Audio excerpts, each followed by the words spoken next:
Sometimes I like to call him Edgy Roth because he's kind of got like the Sephiroth bangs. Isn't that funny? Aren't they funny? I think so. Alright, so this is where we left off. We're doing investigation again.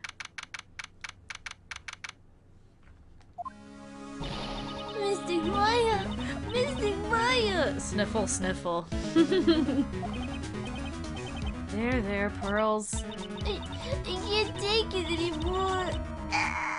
She's crying like a small baby child. I'm sorry, it's like, I just started out the stream. Let me take a big drink of water. I don't have the fucking energy nor want to cry like a fucking baby at this moment.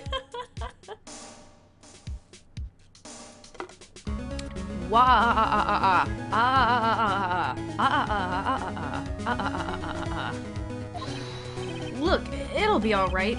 Everything may still work out. The condition was that we had to get a not guilty verdict. And so far, the kidnapper has kept his word and hasn't hurt Maya. I mean, I guess so. Is Maya in gay baby jail or something? She got kidnapped, lol. And he won't because Mr. Engard hasn't been given a guilty sentence yet.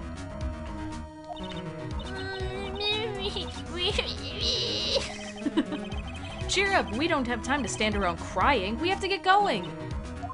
You're right. Mystic Maya is in much more pain than I am. Yes, that's right. So... Hey, you guys! Glad I caught you, pal! Mr. Scruffy Detective?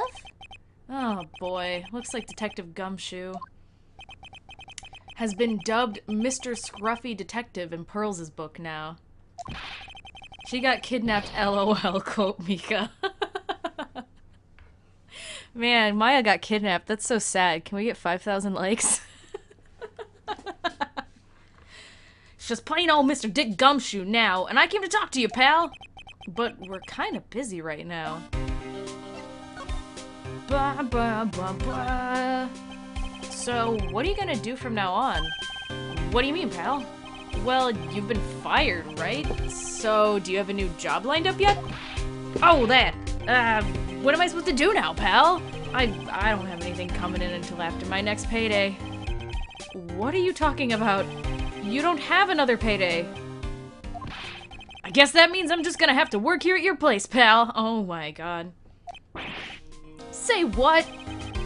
You'll be researching for You'll be searching for things that will prove Mr. Engard's innocence all day, right?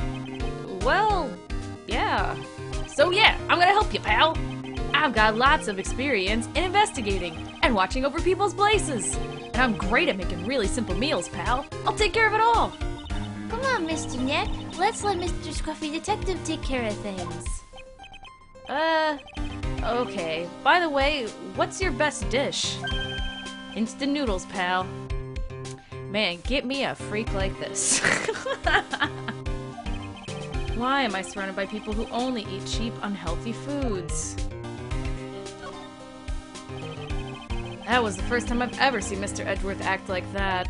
Never thought he'd say something like, he didn't care if Miss Andrews killed herself. God, I know, right? That was weird. He said that? That's horrible. Damn, you just had to tell Pearl. Now she's gonna be like, oh shit, I didn't know Edgeworth was such a fucking bad person. Why do y'all like him so much? Because of him do that, we got the truth finally. The truth? Miss Andrews' last testimony. I wonder if that was the truth? Gumshoe actually makes those really complex dishes that use instant noodles as macaroni.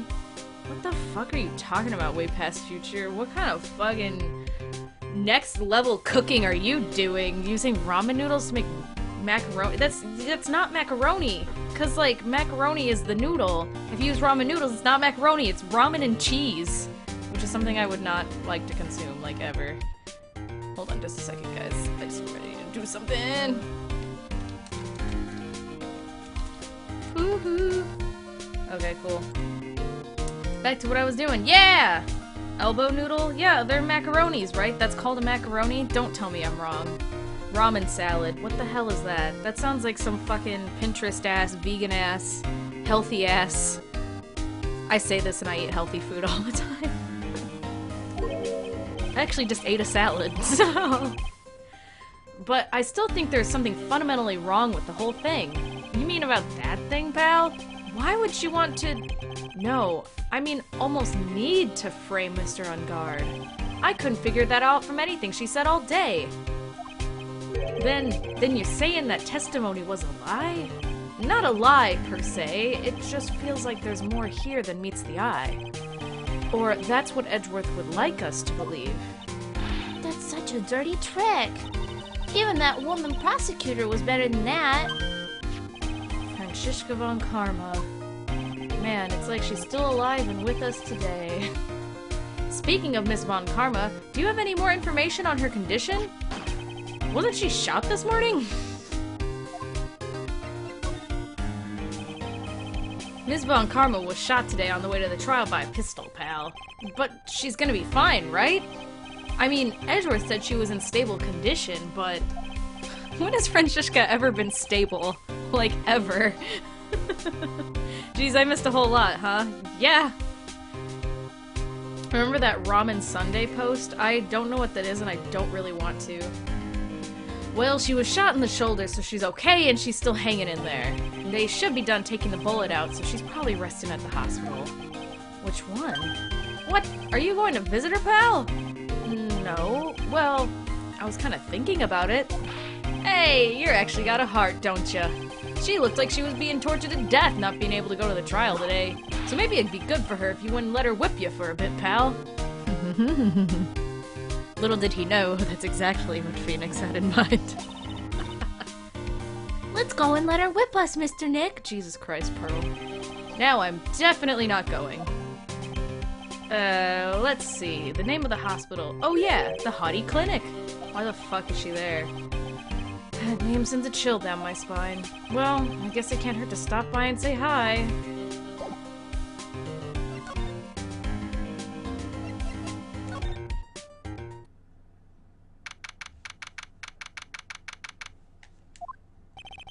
Never thought I'd ever come back to this place. Yes, are you here to visit a patient?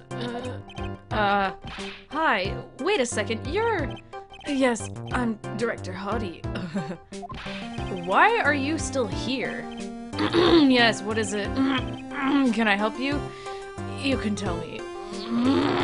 Yes. Director Hottie. Oh, I'm sorry. That was Edgeworth. I didn't know who I thought it was. I made him sound very ladylike. Edgeworth? Yes, I'm Director Hottie. Oh, you meant this morning. Yes, what is it? Director, Franziska. How is Franziska von Karma? You don't need to worry. Yes, she's in good hands. 'Cause you see, I'm personally taking good care of her.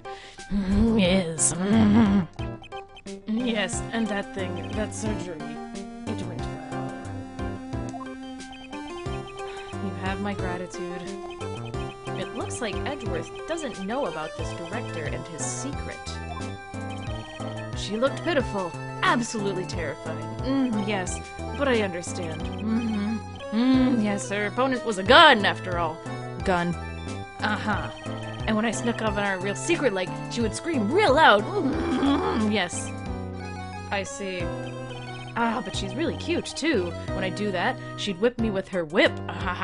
Probably with the arm that she wasn't shot with, I guess. Or shot into. Boy, did I cry like a baby. I fucking hate this guy. Did they put this guy into the anime? Because I kind of hope they didn't. They're just like, fuck that dude. They didn't? Thank God. But I like to think I could get used to it.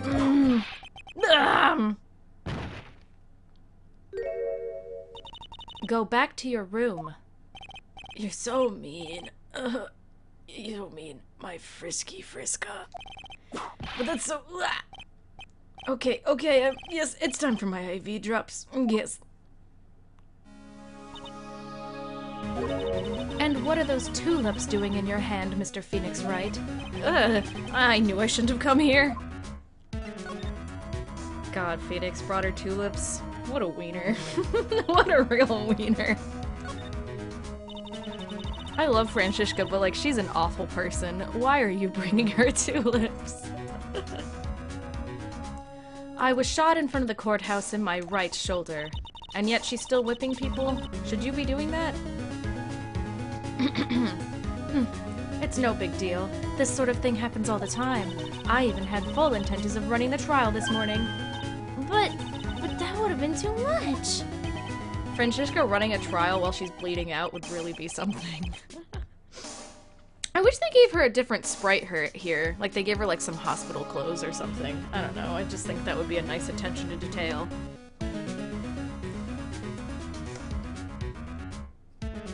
Francisca's bigger shoulders than I remember. That's where she keeps all her ego. But I was dragged here by that prosecutor. He even went so far as to grab me by the wrist the whole way here. It was the only logical course of action given the bullet was still lodged in your shoulder. But with me doing so, I found myself having to clean up after you and that irresponsible deal you made. I think I know what deal he's referring to. The deal. Miss Von Karma, you made a deal with Miss Andrews yesterday, didn't you? I don't know what you mean. In order to make sure you got your guilty verdict on Mr. Ungard, you told Miss Andrews to not testify in court today. I don't know what you're talking about. Do you have any proof I made such a deal? You're denying it? It looks like you were lucky, Mr. Phoenix Wright. If I had been in court today, this trial would already be over. All while hiding Miss Andrews' own crime? That isn't my problem. Whether she had tampered with the evidence or not, I have only one objective, to find Ungard guilty of murder. The end justifies the means, Mr. Phoenix Wright. The end justifies the means. Damn, it's like I'm playing Dual Destinies up in here. Miss Von Karma, Adrian Andrews believed you when you said, if you don't tell the truth of what really happened, then Ungard will be found guilty. And what does that have to do with me?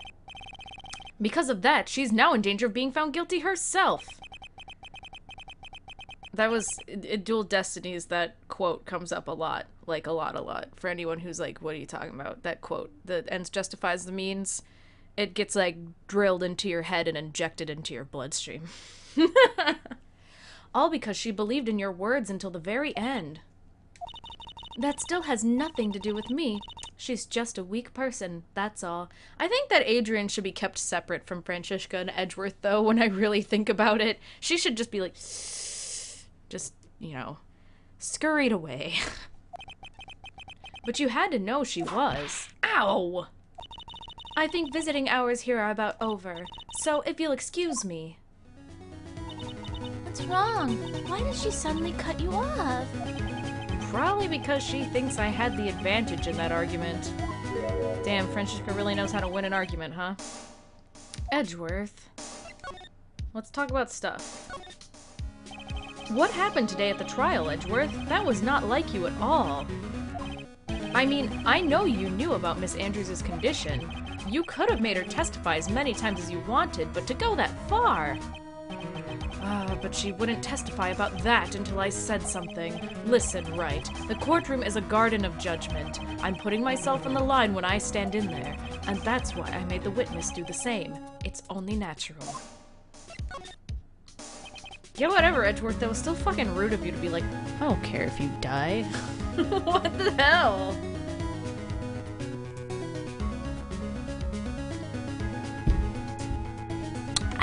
You ever just drink water? By the way, Edgeworth, you are really angry in court today. That's rare for you. Yeah, look at him. He's like... Witness that card. Give it to me. Hurry.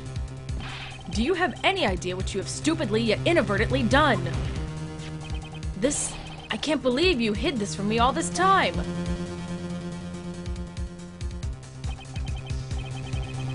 That card? What in the world is it? You mean this? Listen, Wright. This is top secret information. You absolutely cannot leak this. A special investigations team has existed for a number of years, but few know of it. I understand. Their task is to find the owner of this card. A man called Shelley DeKiller. I'm sorry, I forgot to mute my phone. Wow! Wow! I don't even know if any of you heard that, but my phone made a noise, and I'm sorry, even if you didn't hear it. And just as his name states, he is a killer, an assassin. The best at that. An assassin? I know that's not how you pronounce that word. It's just funny when you say it like assassin. Before anyone's like, Mika, that's not how you say that word. I know. I know. Because sometimes I try to do stuff to be funny, and then people are like, Mika, that's not how you say that. I'm like, I know. I'm trying to do it funny. I'm trying to make jokes here. Assassin? SS out. Hey Mika, I have a Powerade. Better get yourself a string cheese. Good old wine and cheese. Assassin. So, who is this Shelly DeKiller? DeKiller is the name of a long-standing line of assassins. The fact that you even know that much makes it seem like, you know, you should be able to track them better. Long-standing? The name first appeared about 100 years ago, I hear. Shelly is the professional name of the third heir to the DeKiller name. So, because his professional name is Shelly, he leaves cards with a shell on them? He has a habit of making sure to leave a card by the body of his victims. Why would he do something like that?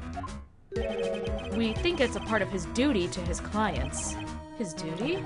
If he leaves a card, then his clients can be assured it was he who killed the victim. It also serves as insurance against any charges being pushed onto his clients. I see. The killer values the trust between his clients and himself above all else. It seems that this one is an honorable... It seems that this is one honorable assassin with a moral conscience. I guess that even honorable assassins can exist. So, you think this assassin... You think he's the one who did the killing in this case? It would appear that way. The discovery of the card basically confirms it, wouldn't you agree? Shelly DeKiller, huh? I noticed something at the trial today. You were behaving in a very strange manner. Is something the matter? I guess I should just tell him. Maya, she's been kidnapped. Kidnapped? What does the kidnapper want? An acquittal. Haha, I don't get it. Are you okay, Plastic? I don't get it. I see. I had no idea. I will prepare a rescue team as soon as possible and resolve this by tomorrow. Really? Did you hear that, Mr. Nick? Mr. Edgeworth's going to... Stop trying to console me, Edgeworth. I don't need your pity. Mr. Nick? There's no way you can find her. We don't even have a single clue to go on. There's only one way to save her. I have to get an acquittal somehow. It's the only way. Right. Listen. You need to know something. Juan Corrida was killed by Shelly DeKiller. And the client who ordered the job is Madame Guard, your own client. Please stop. I can't listen to you. I can't believe that. I see. Well, if you want to continue our investigation, you'll need this. What is it?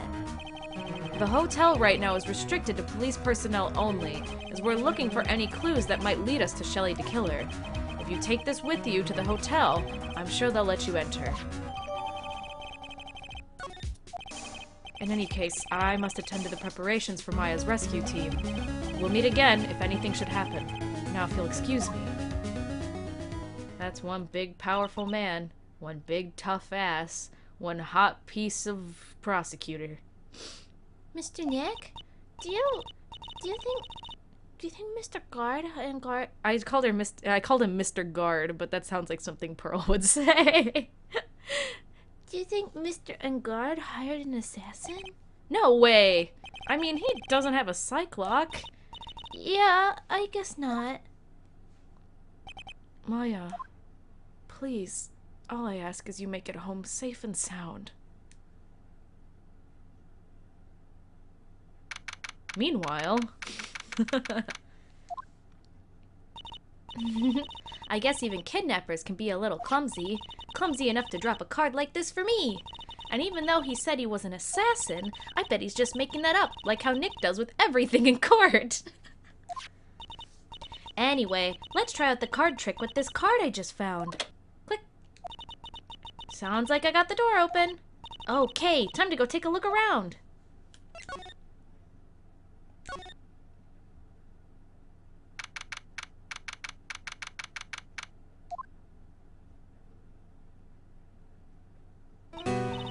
What is this place? I got a feeling I'm not in the hotel anymore. Are those videos over there? Well, I'll worry about that later. For now, I should be looking for clues. That way I can show them to Sis and maybe get out of here.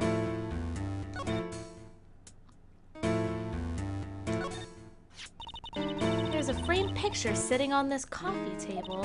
It's a picture of a woman. She's kind of pretty. Hey, looks like something's written here. Let's see. I think it says, "With love, Celeste." I bet this could be a clue. What's this thing? An antenna, I guess? And this is a VCR? God, what is this? The 90s? There's sure a lot of electronic gadgets here. But what is an antenna doing here? That's weird. What's a figurine doing on a sofa in a place like this? I think it's a bear? Aw, how cute. But it's got a lot of cuts and slits on it. I wonder if it's some kind of puzzle or something. Oh, hey, it's a computer. I've never really used one before. I have no idea where the power switch on this thing is. Drat, there goes my plan to use this somehow get out of here. I can't see very well in this darkness, but it doesn't seem like there's anything there.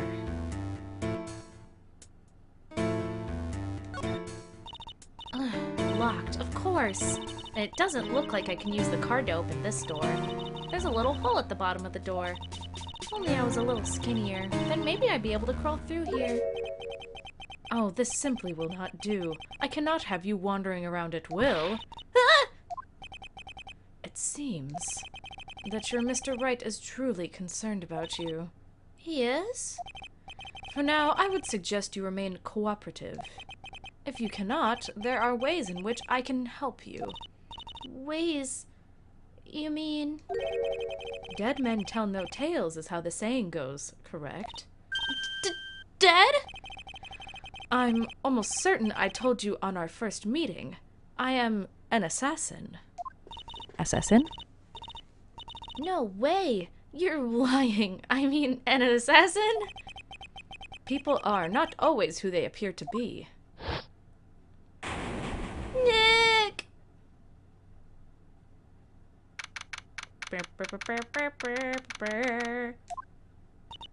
Mr. Nick? Huh? Yeah, Pearls? Got caught up in my thoughts about Maya's situation. Mr. Edris left, you know. I guess for now I have no choice but to believe in Mr. Engard. But I think I should listen to his story one more time. Alright, let's get going too. Okay.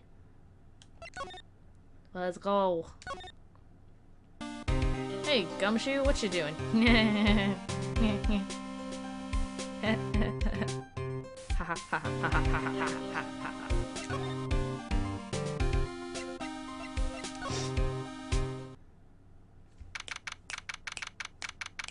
Woohoo! I'm sorry, but visiting hours are over for today. Aw. I have too many questions I need to ask. I'm sorry, but I'm Phoenix Wright, a lawyer for one of the... You're Mr. Wright, you say? Oh, yeah, there's a message here for you. A message? It's from Madame Guard. Here you are. What did you write? Is it something really important? I don't know. Well, let's see what it has to say. To the lawyer dude, I've got something really important to tell you. Why do I feel uneasy all of a sudden? Oh, Mr. Wright. So actually, I have a favor to ask of you. I have this cat named Shu. I'm reading this like as if Phoenix is reading it, not doing the like... I didn't put out a lot of food when I left the house, so he's probably pretty hungry. You think you could drop by my house and feed Shu for me, dude? My house is just a little ways down from the hotel, alright?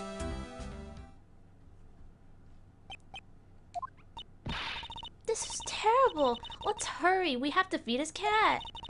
I'm sure poor Shu's stomach is growling right now. Yeah, I guess. Shoe time. Meow.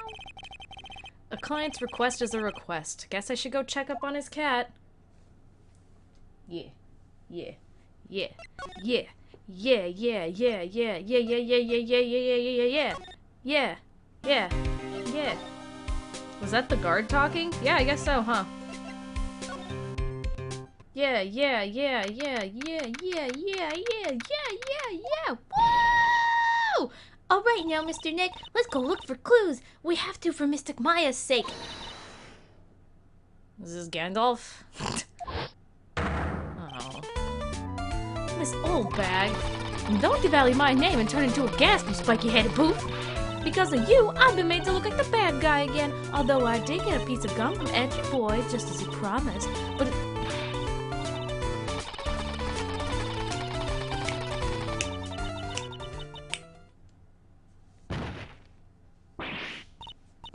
Miss Oldbag! Oh, I was hoping she was dead. Keep your hands off me! This helmet is airtight. No air gets in and no air gets out. What does your helmet have to do with anything?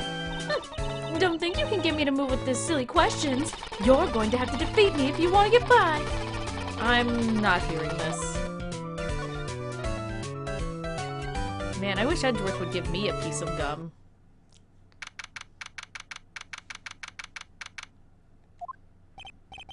Sure is dark. I'll go turn on a light. Boy, that sure is a hell of a thing there, huh? Wow, so this is what a star's house looks like. It must be nice to be rich. Come on, Mr. Nick, let's find Shu the kitty cat. Shu!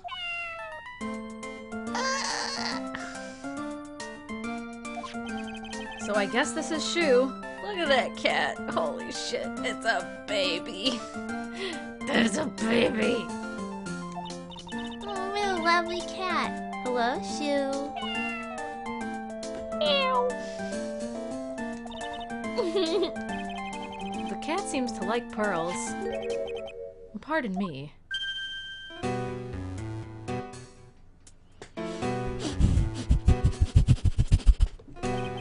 May I help you with something, mister? Oh, we're lawyers. Actually, I'm Mr. Engard's lawyer. The master's... Then you must be Mr. Wright. Yes.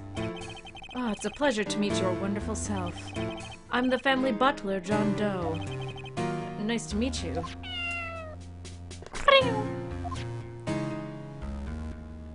You streaming very early. Yeah, I explained earlier in the stream, but I switched spots with Andy for tonight. So yeah. You must know all sorts of things about Mr. Engard, right? Honestly, sir, I don't believe my master is capable of such a foul deed as murder. And, anything else? No, not especially. It's not appropriate for a lowly servant to speak of the master or his affairs. How typically butler-like, as it were. Lob, are you okay? You noticing a few things about this? Hold on, guys. I'm wearing a sweatshirt. I'm gonna take off because I got cut open worm. It's hot in here, so take off all your clothes. I am getting so hot, I want to take my clothes off. What did this fucker do to get stitches right down his face? I don't know. Maybe it was like a cosmetic choice, you know? It's like, I'm gonna go to a doctor and I'm gonna be like, hey, can I get like the tip of my pinky removed? And they're gonna be like, why? I'm like, it's just an aesthetic choice, you know? Body modding? Isn't that what it's called? People do that. You know, when people like get like fake horns put in their skull and shit, or like get a split tongue, and it's like, why? It's like, because it looks cool. I'm like, well... Because he's two-faced? I mean, that's a more real answer. Are there people out there who really, like, wear monocles these days? Mr. Doe, how long have you served at this residence? Well, sir, I would have to say maybe about 1 year. And, anything else? No, not especially. It's not appropriate for a lowly servant to speak of himself and his affairs. You know, I would have thought Mr. Engard the type to have a maid over a butler. That's a very cute cat you've got there. It is my duty to take care of him. The master rather fancies Shu. And, anything else? No, not especially. It's not appropriate for a lowly servant to speak of the family cat. Well then, I guess I don't need this piece of scrap paper anymore. Well, I'm afraid I must take my leave of you for now. Oh, we should probably get going ourselves. Ah, so young and yet already so accomplished. A master of law. But there's also a lot to be proud of him being a butler in charge of the house and all. Thank you for the compliment, sir. People are not always who they appear to be. Now, if you'll excuse me.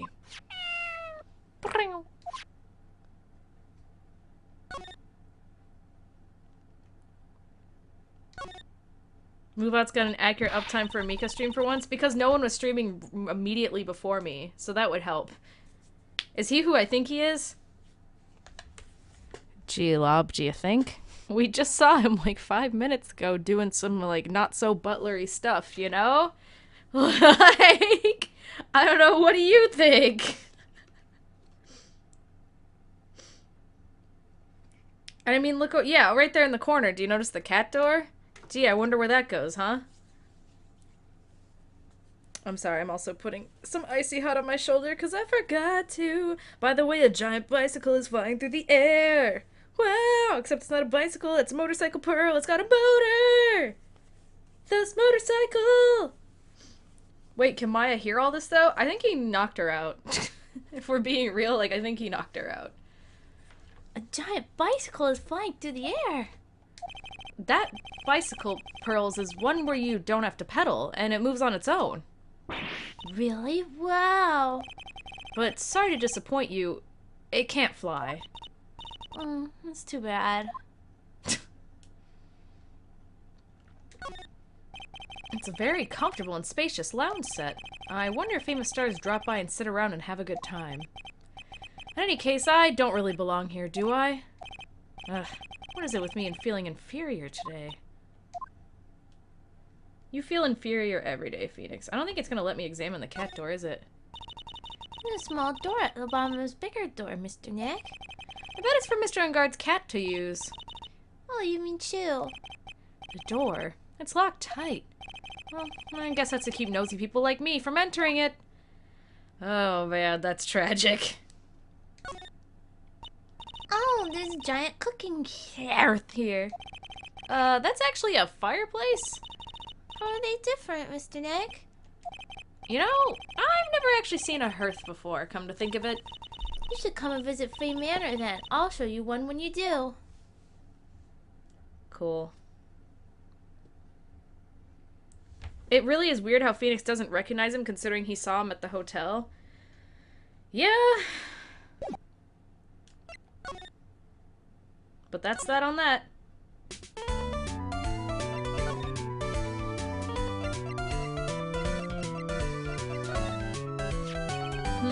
Maybe if I show her this letter I got from Edgeworth? Miss Oldbag, if you would look at... What? You want me to look at this worthless piece of...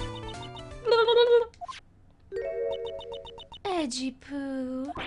Ugh, is that her perfume from Pheromone de Amour I smell? Ugh. Let's see here. Would you please allow this unsophisticated young person to conduct his investigation? Yours truly, Miles Edgeworth. Yours truly? That man's good at flattery. Fine, but only because Edgy Poo said so, you understand? Alright, now fuck off. I just thought of something I have to do. Remember, no messing around. You do anything bad and I won't let you off the hook. She'll do the with her stupid little ray gun. It looks like she has strong feelings for Mr. Edgeworth. That may be, but you know nothing's gonna come of it. That's so mean, Mr. Nick. Feelings are meant to be told and shared. Ow. Every time we talk about love, I always end up with a handprint on my face somehow. Damn, does Pearl really go around slapping people? What a little badass. So anyway, let's continue our investigation. Okay. Oh, there it is. Ugh, what? How can she reach? Maybe, like, Phoenix, like, is really cute, and when he has to talk to Pearl, he, like, kneels down. think that would be cute anyway. What now? One little thing before I forget. You can't go into the guard's room today. Why? The police's main investigation team is gonna be in there all day, you hear? I wonder if they're the team in charge of investigating D Killer? So don't go in there. Stay 1 foot in there and you'll face the wrath of Wendy Olbeck. It doesn't matter because that makes it easier for us to investigate because that's one less place we gotta fuck around in.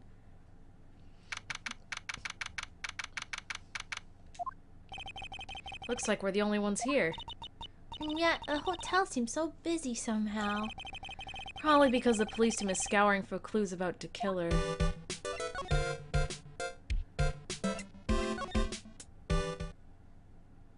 I think it's really cute to picture Phoenix like squatting down to talk to Pearl so that he's at her level and then she just fucking slaps him. Yeah, either that or she jumps like 3 feet in the air and cracks him across the face. That's also possible. Hey, city boy. Lotta, you're still here. Wrecking course. Investigation of proprietary eats or starves under the ability to snap on the scoop, yeah? And this hotel just has that aura of mystery. You know? Like something's about to happen. But, do you have a camera? Right, given.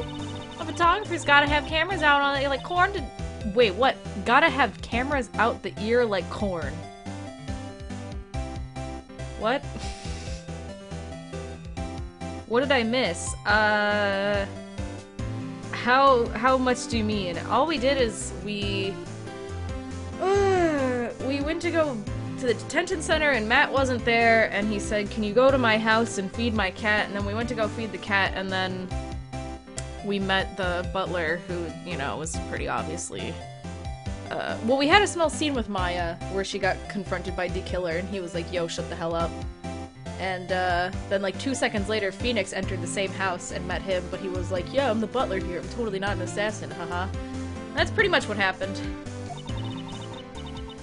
So I'm hanging around here. Speaking of cameras and feeding them out, do you have mine, you bread thief? Why can't you drop that thief thing already?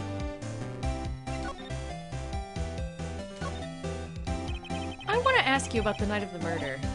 What? You really gonna shell out the bucks for the info I got? Lotta, you were loitering in this hallway the night of the murder, were you not? Well, kinda, but... Brace yourself, right? Here it comes. I didn't exactly hang around here the entire time, you know? Followed a few stars around, got a few autographs, shook a few hands, had a soda pop with a few of them too. Looks like she wasn't here the entire time that night. The security lady also wasn't in this hallway the whole time either. I guess this means there's no one who can tell us who came and went that night. So, about the note that was inside your camera case. Oh, that ditty I wrote? Yeah. Can I believe what you've written? You mean the stuff about Engard shoving his manager lady on the corrida? Yeah. Ah, well, I reckon you best not be believing that. What? Look, I sort of wrote that on a whim, you know? Write whatever came to mind. Whatever came to mind? Yeah, when you get down to it, I was just a lot of random bull dooders. Hey, what's with you? Why are you staring at me like my grandpa used to? Hey, why do you look like you suddenly got older too? I'm not just shrinking here.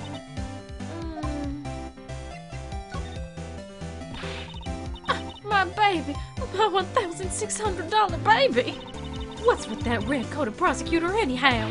That guy told me it was evidence and refused to give it back to me. Well, that's kind of how it is. Hey, you're that redcoat's friend, ain't you? So put in a few good words for me and get back my camera. You want me to do what? Listen, nag the guy real good for about 5 hours and I guarantee he'll give it back. Why don't you do your own dirty work? Well, I reckon it's time for me to get going. A tabloid photographer without a camera is just a tabloid, huh? Yeah, I guess so. Keep yourself together out there, you hear? I'm coming to see you in court tomorrow. Okay, I'll see you then. And you too there, little one. Keep on the good work, okay? Okay. Don't be picky about your food now. Okay. And make sure you do all your homework, you hear? Okay. And if you happen to find yourself a camera, make sure you bring it right to... Would you please just leave already?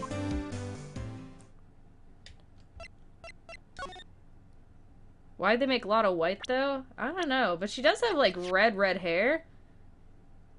Maybe she's got, like, you know, really, like, really thick, like, ginger curls. But I guess then she would probably have freckles. But maybe she wears makeup. I don't know.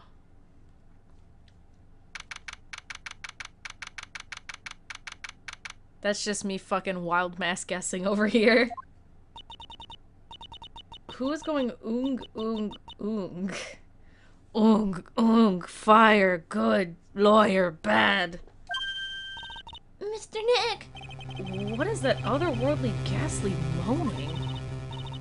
Oong, oong, oong. I hate you, ghost! I don't think it's a ghost. Maybe it's a demon?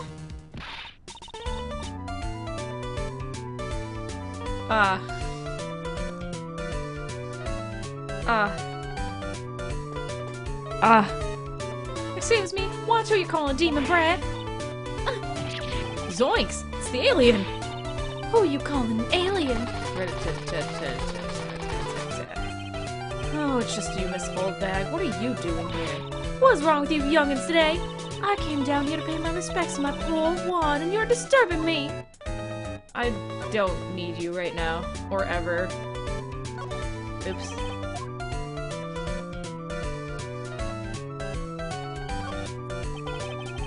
Looks like Mr. Creed had dinner that night. His bottle is tomato juice. We had a lot of food at the orchard that night, but I wonder if the stars had gone stayed after leading me to realize this.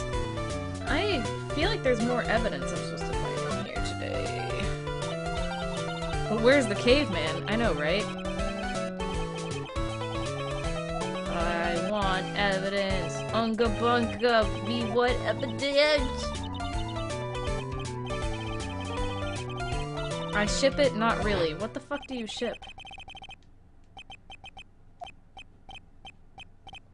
We got jokes. We got jokes.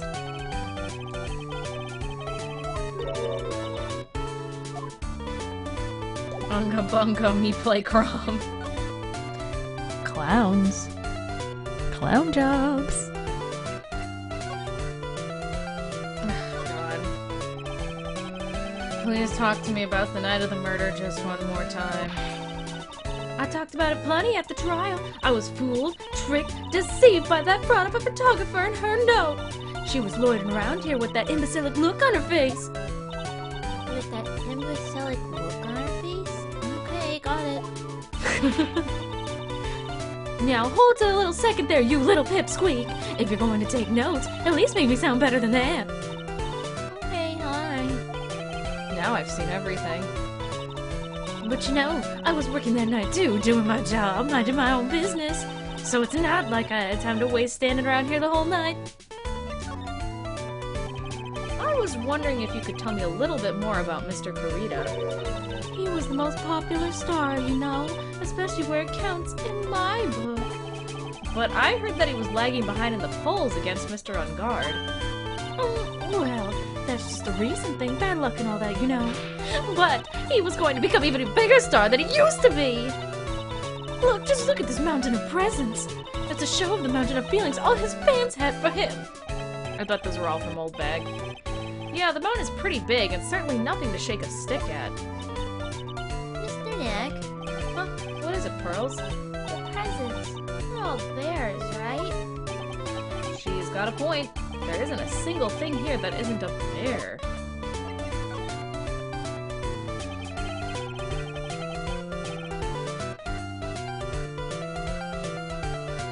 Lob, don't tell us about your fantasies in the chat here now, bud. I can barely stand this room.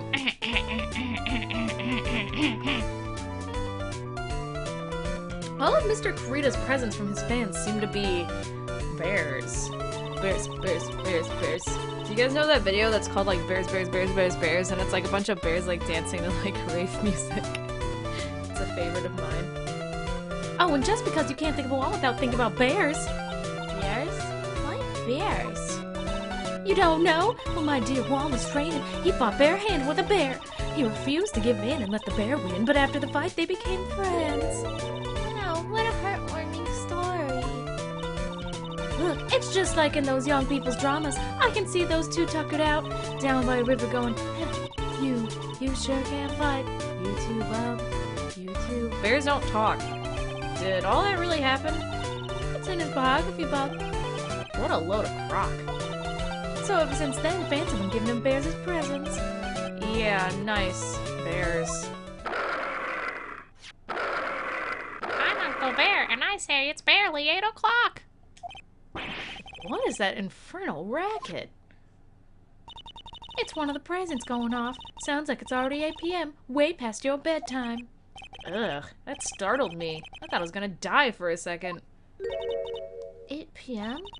It's the time when the award ceremony ended that night, remember? Time sure flies. Hard to believe it's been 2 days since that ceremony. The transceiver. Hello? Hello? This is not a phone. Maya! How is Maya? You haven't heard her, have you? It seems you were not able to fulfill your end of the bargain, Mr. Wright.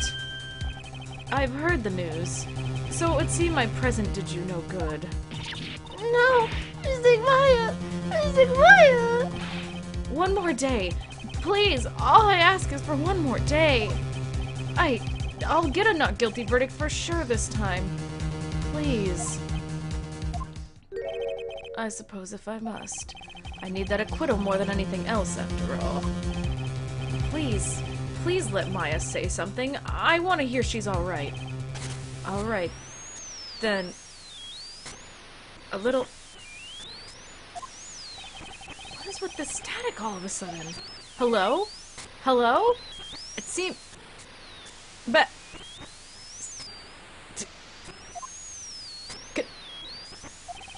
Damn it! Did the transceiver just suddenly break? Excuse me. What happened? I don't know. All of a sudden it became nothing but static. Mystic Maya! Mystic Maya! Why did the transceiver suddenly break like that? Should probably have an electronics expert look at it. The sooner the better.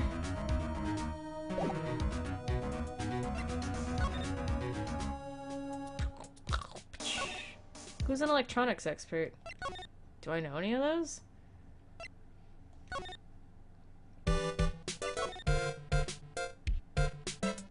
Go show it to, like, Gumshoe? Be like, hey, Gumshoe, can you fix this? Better not be old bag? Nah. I haven't been here.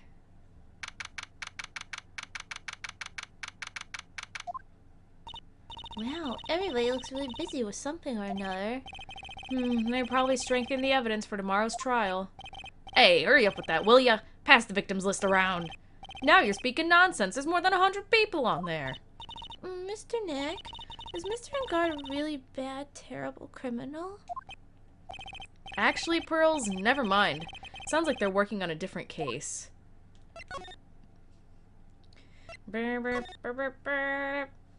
Okay, I was like, does Matt come back now? No.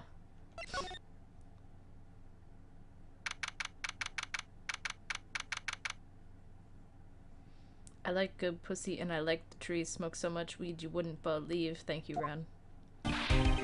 Charlie! Thank you, Quaint. Hey, welcome back, pal. I thought I'd make you a little something for dinner. That's nice. Thanks. It's a rich man's luxurious full-course meal. Out of a can, that is.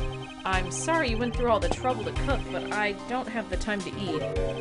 Oh, hey. You don't have a can opener here, pal. You gotta be kidding. And here I thought he had already whipped up something. Oh, I know. There's one way to know how to be helpful. Ask me about anything you want, pal. Go ahead. Well, since he's here and offering, I wonder what I should try asking him about. Oh my god, okay, I'm gonna...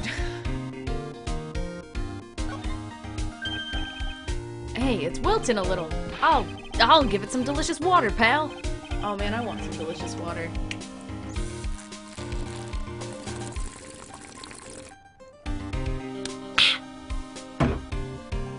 It's okay. I already did that. Watering can. Where are you, Mr. Watering Can? Did he just call the watering can mister?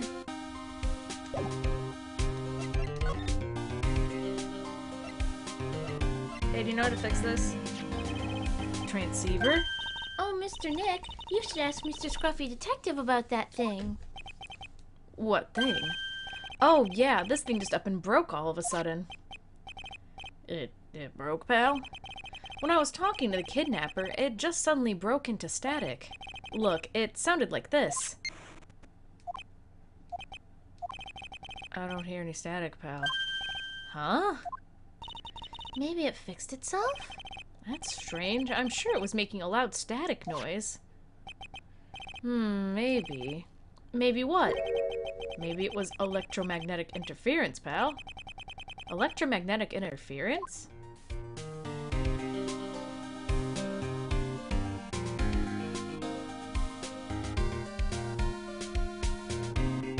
Sorry, I just heard a noise outside my door and I was like, the fuck is that?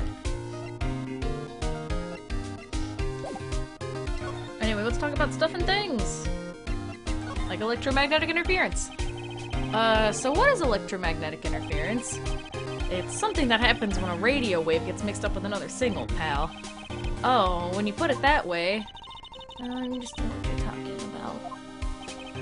like, for example, when a cell phone goes off next to a computer screen, the stuff on the screen gets kind of fuzzy and starts acting funny, right? Computer? It's like when you use the... Or, I'm sorry, I thought it was Pearl talking. It's like when you use the dryer next to the TV and the screen starts looking weird. Oh, yeah, the TV does do that. Oh, so that's what you're talking about. She seems amazingly happy at being able to understand this. So the room you were in when that interference to the transceiver happened, there's gotta be something that's there that's sending out very strong radio waves, pal. Something like a listening device or something? Oh. Hey, speaking of that, where were you when it happened? We're in Mr. Karita's room, the scene of a murder. What? That's it! I'm gonna sneak in a precinct and get a bug sweeper. I'll meet you at the crime scene later, alright, pal? Ah, wait, Gumshoe. Oh yeah, baby! It's investigating time! I'm on fire, pal! My fingers are itching to go! Yeah! We should get going too, Mr. Nick. Alright, let's go.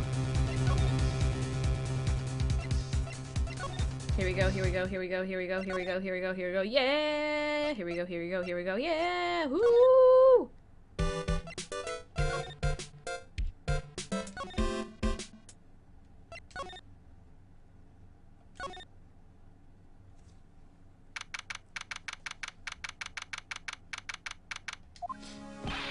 Hey, you're finally here, pal. Sorry to keep you waiting. Do you have the, bug sweeper? Well, you see, got busted trying to sneak in, pal. Then suddenly I'm staring at the precinct doors. From the outside, I mean, so yeah, I couldn't get one of these bug sweepers. What do you mean you couldn't get it? We need that item. Hey, calm down, pal. I didn't say I didn't get one, just not the police's. Wow, so this is a bug sweeper. It looks a little broken. Hey, this was made when I was in elementary school, pal. Oh? By who? Me, of course. Ah, seeing this sure brings back memories. Hey, don't look down on it, pal. Sure, it looks a little run down, but I put my heart and soul into building this puppy here. Your heart and soul? It'll work, trust me, pal. It'll do the job. But you can't set the sensitivity. So it's gonna beep at anything that gives off electromagnetic waves. Isn't it better that way? Oh. Well, anyway, since I bought it all this way, might as well give it a whirl, right, pal? I'm getting that sinking feeling again. Okay, now I'll tell you how to use this baby. There's a listening device or some other sort of bug pin. So we're gonna find it, right? Right, now first let's turn the sweeper on. Next, touch the sweeper and take a little blah. Tutorial.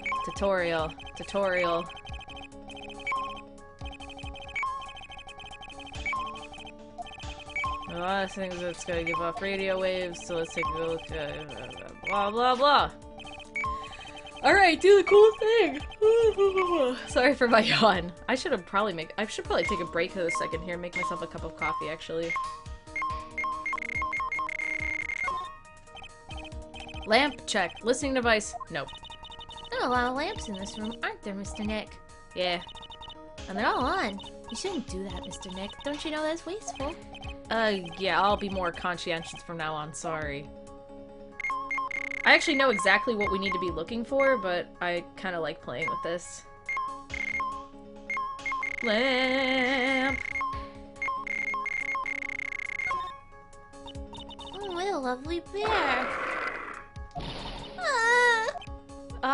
This must be one of those fancy bear-shaped toy robots.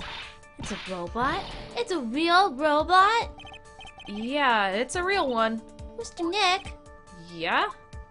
How many horsepowers is it? How many horsies? Horsies? Well, look, it's a bear, so,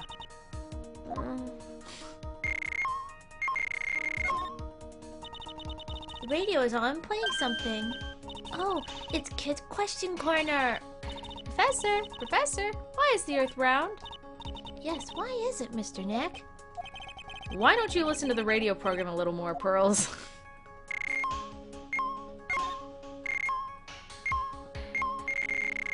Laptop. There's no listening device in that notebook computer, huh? What's a notebook computer? Do you know what a notebook is? Yes, it's a small book with paper you can write on. So? Well, that thing is like a notebook in a way. It's basically a small laptop. Mr. Nick, what's a laptop? Wait, what's this? I don't even know what this is. What's this? It's a small video camera. No listening device in this gizmo. So wait, it takes videos but no audio? That's kind of weird. Or is it just like, it has to be something that actively is a listening device? Everyone's trying to make everything smaller and smaller lately, aren't they, Mr. Nick? That's what it seems like. But I want to grow bigger and bigger. Well, eating only vegetables isn't gonna help you there. You have to eat meat, too.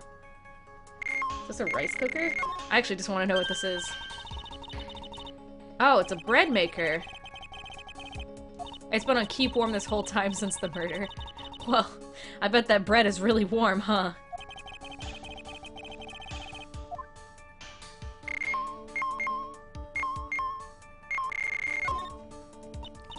Oh, the water in this hot water pot's run out. I'll go get more water for it. Okay, sounds good. Looks like she's forgotten all about looking for the listening device. Anyway, I think I've gotten all the shit. Let's actually do the thing now. It's just a giant stuffed teddy bear, right? It's the biggest one I've ever seen. Hey, did you guys find it yet? The listening device, I mean? No, not yet. But this bear's eye is... Let's see. A perfectly normal stuffed bear with some really strong radio waves. Sounds like you find the device to me, pal. Let's dig this big fella's eye out and see what we got. No, you can't. This is such a violent act. Oof! No! It's a miniature camera, and it looks like there's more. There's a transmitter and a timer. What emitter? A transmitter, pal. Oh, is this more of that high-tech stuff? I like that sound effect when Gumshoe's like, crack! Oh, I gotta do a stretch. Oh! Oh, made Mika do a big stretch. Oh, that felt great. So this tiny thing is a camera? Yep, it's Pinhole CCD camera, pal. It's a small, high-grade video camera mostly used in security systems. So it's a video camera. Runs out of battery, which comes in a set. But there's no videotape in this camera. There's only the camera part here, pal. The tape recorder with the tape inside is somewhere else. Somewhere else? The footage is changed into radio waves and then it's sent to that recorder. So, it's sort of like a TV broadcast, isn't it? Hey, you know, you're right! So much for it being 2018 in this game. I don't know, it's still not far-fetched for Phoenix to be like, I don't get how it works. But there's no tape. I mean, yeah, I guess that is kind of a point that he's like, there's no VHS tape here. here in 2018 where we use, you know, VCRs. I still use my VCR. I love using my VCR. My old-fashioned now. So what is a transmitter? It's a device that sends footage the camera took to a special destination. It's like a video version of a listening device, pal. It looks like it's attached to a small clock-like thing. Oh, that's a timer, pal. You can set it to turn the camera on and record a certain time with it. You can set it for a certain time? Yep, let's see. This looks like it was set to start at 8 p.m. and go for 1 hour. 8 p.m.? That was the time the award ceremony ended. I almost said started for some reason. There's no date set, so it's been recording every night, I guess.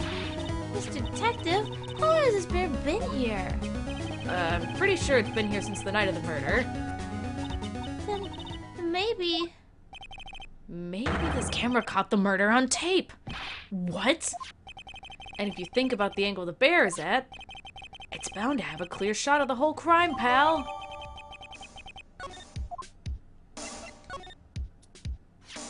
So there was a camera in this bear's eye?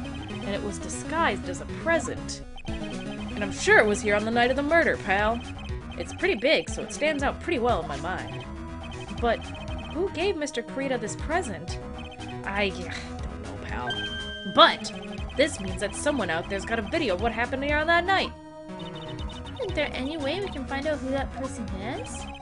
It's impossible, pal. Radio waves can be sent almost anywhere, so there's no real way to find out. Is there really no way to find out?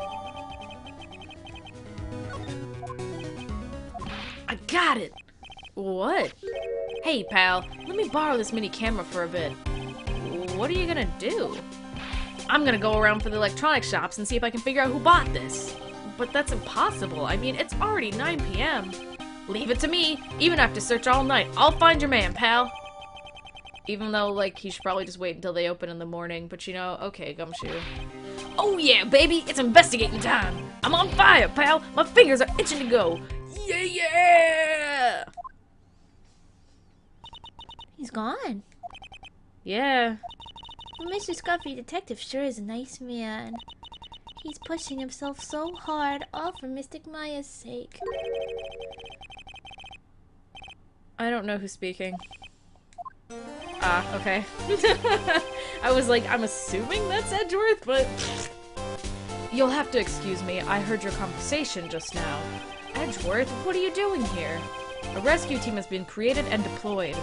I can't say I'm optimistic, but we have to move forward one step at a time. I see. Thanks. Don't thank me yet. We still have to find her. So, there was a spy camera hidden inside the stuffed animal, You're one lucky man, right? Do you know this stuffed bear, little girl? I had no idea. Of course not.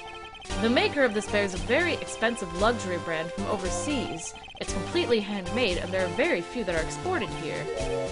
What? The camera and the transmitter that Scatterbrain Detective took with him are dead ends. Things like those can be bought anywhere. However, this bear is different. By tracking how it got into this country, this bear can tell us who the buyer is. Can you really do that? Mr. Nick, can you really? I always miss the beginning of Mika's streams, but here I am. It's okay, you made it! Yay! Oh, I'm making a few investments here. Well, I guess so. It's 9 p.m. I think I can still make it in time. I'll be taking this for now. The whole bear? I'm sure you have other things you have to do. See you soon, right? Did he really just, like, nonchalantly walk out with that bear that's taller than he is? I really want to see that, like, animated. He's just like, I gotta take this, and he's just walking out with it. Need fan art of that. I know, right? That sounds so funny. Oh, boy. I don't know why I'm yawning so much today. I probably really do need a cup of coffee to go with this stream. What? Why are you doing this? I have no interest in explaining this myself to someone who cannot comprehend. But besides that, right, until court reconvenes tomorrow, you should concern yourself with this question. Who was the person that murdered Juan Corrida? The real killer. Do you really still think it was Adrian Andrews? To be honest, I don't know anymore. You still have a little time left. Find the truth, right? Everything begins with the truth. Juan Corrida's real killer. Miss Andrews' past. The kidnapper whose sole condition is an acquittal from Mr. On Guard. And this card, Shelley DeKiller. This fucking case is a total ride. Yeah, I know, right? Maya, the only way I can save you now is to find all the answers to this case tonight. I don't understand what your real intentions are, Edgeworth. But as you said, all I can do for now is find the truth. Oh man, does this mean we're going back into court? Oh, man. Here we go. Here we go. I think actually I'm gonna do a big old save. But before we start... Oh, no! We're gonna keep investigating? Sick, dude. Well, regardless, I'm gonna go make myself a cup of coffee. Because for some reason, I'm like really just like not having very much energy today, and I keep yawning. So I'm gonna make myself a cup of coffee. I'll be right back, gang. Stay tuned for more, you know, this. Yeah.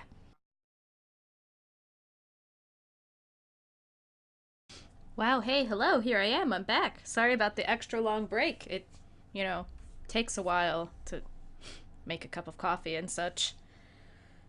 Hey Mika, can I get a recap of what's happened since the stream started from the to be continued of last stream? Yes. We went to go visit Matt, but Matt wasn't there at the detention center. He left a note that said, "Can you go feed my cat?" Which I'm very sad that you missed because there was a cute cat for a small bit. Then we... Oh, before that even happened, we got another flash over to what Maya was doing, and she escaped from the basement she was in, found a strange room with a bunch of VHS tapes in it, then D-Killer showed up and was like, naughty, naughty, and then presumably knocked her out or something like that. And, then like 2 seconds later, Phoenix is like, oh, let's go check on this cat, and then he walks into the house, notices we notice that there's a cat door on a door that Maya also saw, so it's pretty obvious they're actually in the same building and they don't even know. And then we saw the same man, and he was like, hey, I'm the butler. I'm totally not an assassin or anything. And Phoenix is like, alright, cool. And then we left. Then we came here, and basically the only important thing that happened is we found out that there was a spy camera inside of Corrida's room that may have recorded the murder, but we don't know where the signals were sent, so Gumshoe was all like, hey, I'll go figure that out. And, oh yeah, also we visited Francisca. How the fuck did I forget that? We visited Francisca at the hospital, and she was like, why'd you bring me tulips, Phoenix? And then he was like, huh. And then, we told Edgeworth about how... Edgeworth is like, hey, DeKiller is like a line of assassins, so, like, that's bad. And that's what that calling card was. And then Phoenix is like, oh, Maya got kidnapped, lol. And then Edgeworth's like, shit, I'm gonna fucking set up a rescue team for her. And Phoenix is like, you won't find her. And Edgeworth's like, I don't care, I'm gonna help, fuck you. Because they're like that. I think that's it. That was kind of a scatterbrained recap, but I think I covered everything that happened now. So, yeah. Let's get right back to it, I guess. Woohoo! Thanks for the catch-up. You're welcome! I'm sorry it was so shitty, but I think I covered all the major points. And also, I have a cup of coffee. Would you like to hear me take a sip of it? Too bad, because you're gonna.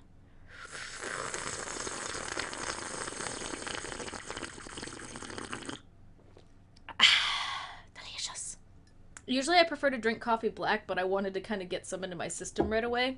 So it's coffee with milk. It's past 9 p.m. already, isn't it? I wonder if Mr. Edgeworth already found Mystic Maya? These things take time. I'd say probably not. The police are professionals, Pearls. They'll find her, so don't you worry. And if we can win a not guilty verdict tomorrow, then everything will be okay. You're right.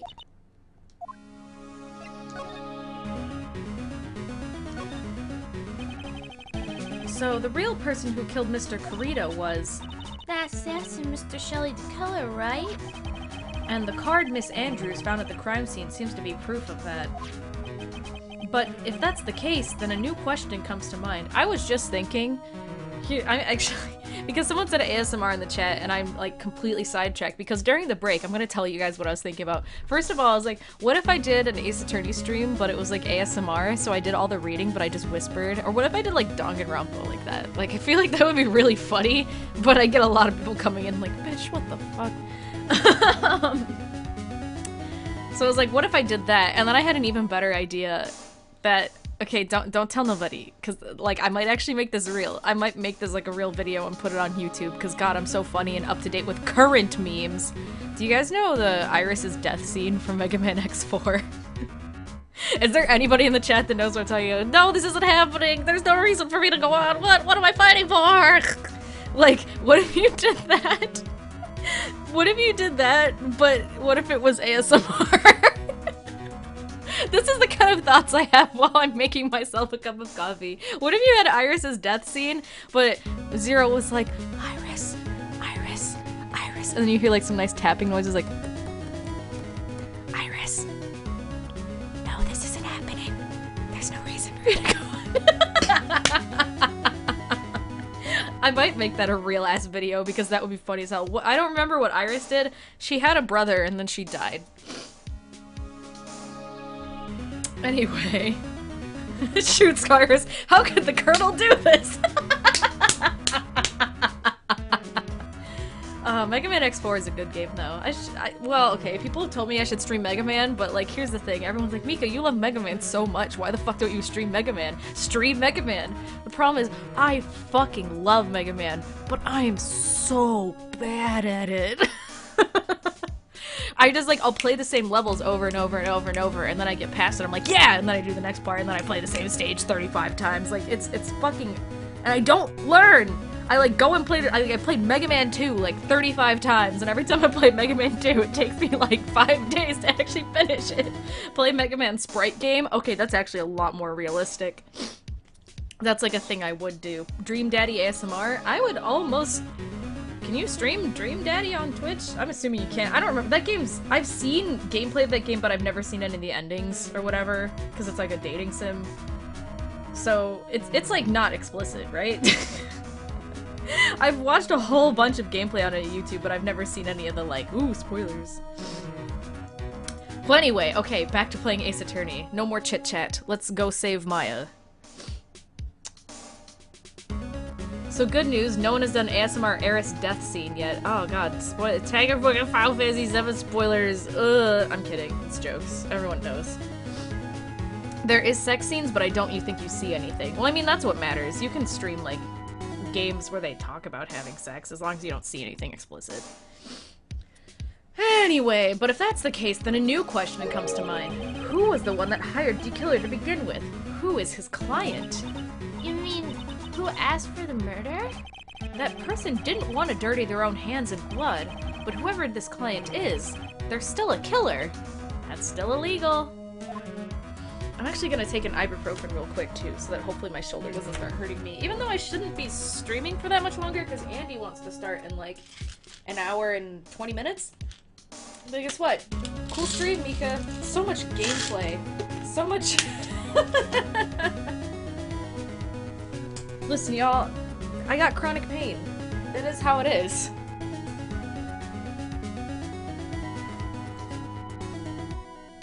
Let's get right back to it. The assassin's client. Ah, shit. If only I hit the A button instead of the B button. Who could have hired the assassin? Do you think it was Miss Andrews? I wonder. But if she was the client, then why go through the effort to stab the knife into the corpse herself? But if Miss Andrews wasn't the client, then... No, it can't be. Madengard himself? If Mr. Engard really did hire the assassin, then he is not innocent at all. Far from it, he would be guilty of the crime. but it can't be Mr. Engard, right? I mean, when we first talked with him? Mr. Engard, I'd like to ask you one more question. Did you kill Mr. Juan Corrida? Alright, just so we're clear, dude. I didn't kill anyone, and that includes Juan Corrida, okay? I didn't see any Cyclops at that time. Actually, that reminds me. Do you remember something, Mr. Nick? Yeah, something Miss Andrews said at the trial today. She said something interesting. So what's this interesting thing? Oh, that's right. You didn't hear it, did you, Pearls? Juan had bet everything on the Jamma Ninja this year. And if he lost the Grand Prix, he was going to make sure Matt was going down with him. That's what he thought, anyway. It looked like somehow Juan had his hands in a secret so powerful that it could destroy Matt's acting career had it been revealed. Mr. Engard's secret? What is this secret? I don't know yet. But for now, let's think about it this way. Mr. Corrida was going to reveal his secret. That means Mr. Engard had plenty of motive to have Mr. Corrida silenced. Which means we have to meet with Mr. Engard. There's no way around it now.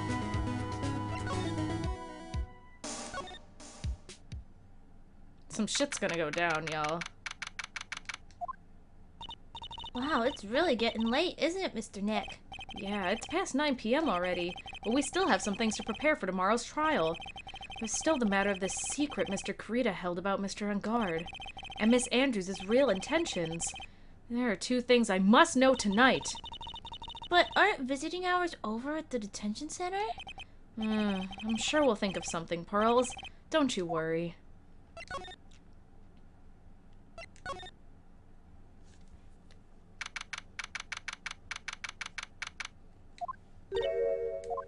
I don't have time for you. Okay. Hey, wait!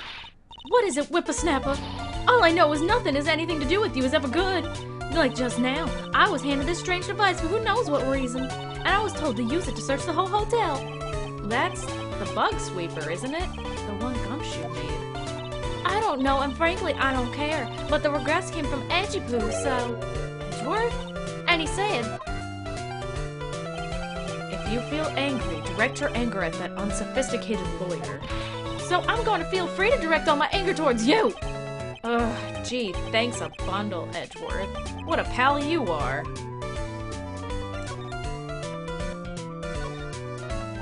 This is absolutely top secret, so you better keep it to yourselves. I heard they found a spy camera hidden in one of the presents. Huh, very interesting. I'm sure it was, you know, it was to catch poor Juan in the middle of a scandalous meeting. Scandalous? What's that? It means, well, you know, that gossip's been going around about my dear Juan. Oh, you mean that thing about Miss Andrews. But I'm sure she must have had some reason for getting close to Mr. Corrida. Yeah, we already talked about it. We know what that was, Phoenix. That's weird for you to say that, because you already know what her motive was. I'll let you in on another secret, youngin'. I know who planted that spy camera. It was that obnoxious puffy-haired photographer girl. The nerve of some people. Spying on people by herself, as if I wouldn't want to see it for myself, too. Wow, the alien actually admitted her true intentions for a change. I don't know what you're thinking exactly, but I can bet that it's nothing good. But I didn't say anything. So you want to know about Juan? And that manager, right? Actually, as I hear it, there was something of a refreshing pair, those two. Oh? I tell you, Juan really welcomed that manager with open arms, I heard. That manager? What are you talking about? You don't know? That manager woman Juan had. It's a shame she killed herself, though. Damn, I mean, kind of understatement of the year. Oh, you're talking about Miss Celeste Impax, Miss Andrews' mentor, right? Yes, that's the one. That Celeste girl. She was supposed to get married, you know. Married? You mean to Mr. Corrida? Really, you young kids today don't know anything, do ya? That girl Celeste killed herself 3 days after their marriage announcement. 3 days after their marriage announcement? What in the... Why would Miss Impact want to kill herself? She was going to get married. Well, that's because she was thrown away, you see, by Juan. What? But they were going to get married, right? They promised each other, right? They held a grand announcement session, but 3 days later, Juan suddenly canceled their marriage. Is that true? It was in the weekly magazines. But why? Why did he do that? That was not in the magazines, unfortunately. I see. That night after Juan called off the wedding, that manager, Celeste, killed herself. How terrible. I wonder what happened between those two. Spooky! Spooky! I don't think I have anything to show her. I'm gonna leave. Please, no more! Leave me alone! I want to go to the detention center! Please! On that night, there must have been at least a few hundred people here. I guess the police are done with their questioning and investigating. Looks like things here in the lobby have finally calmed down.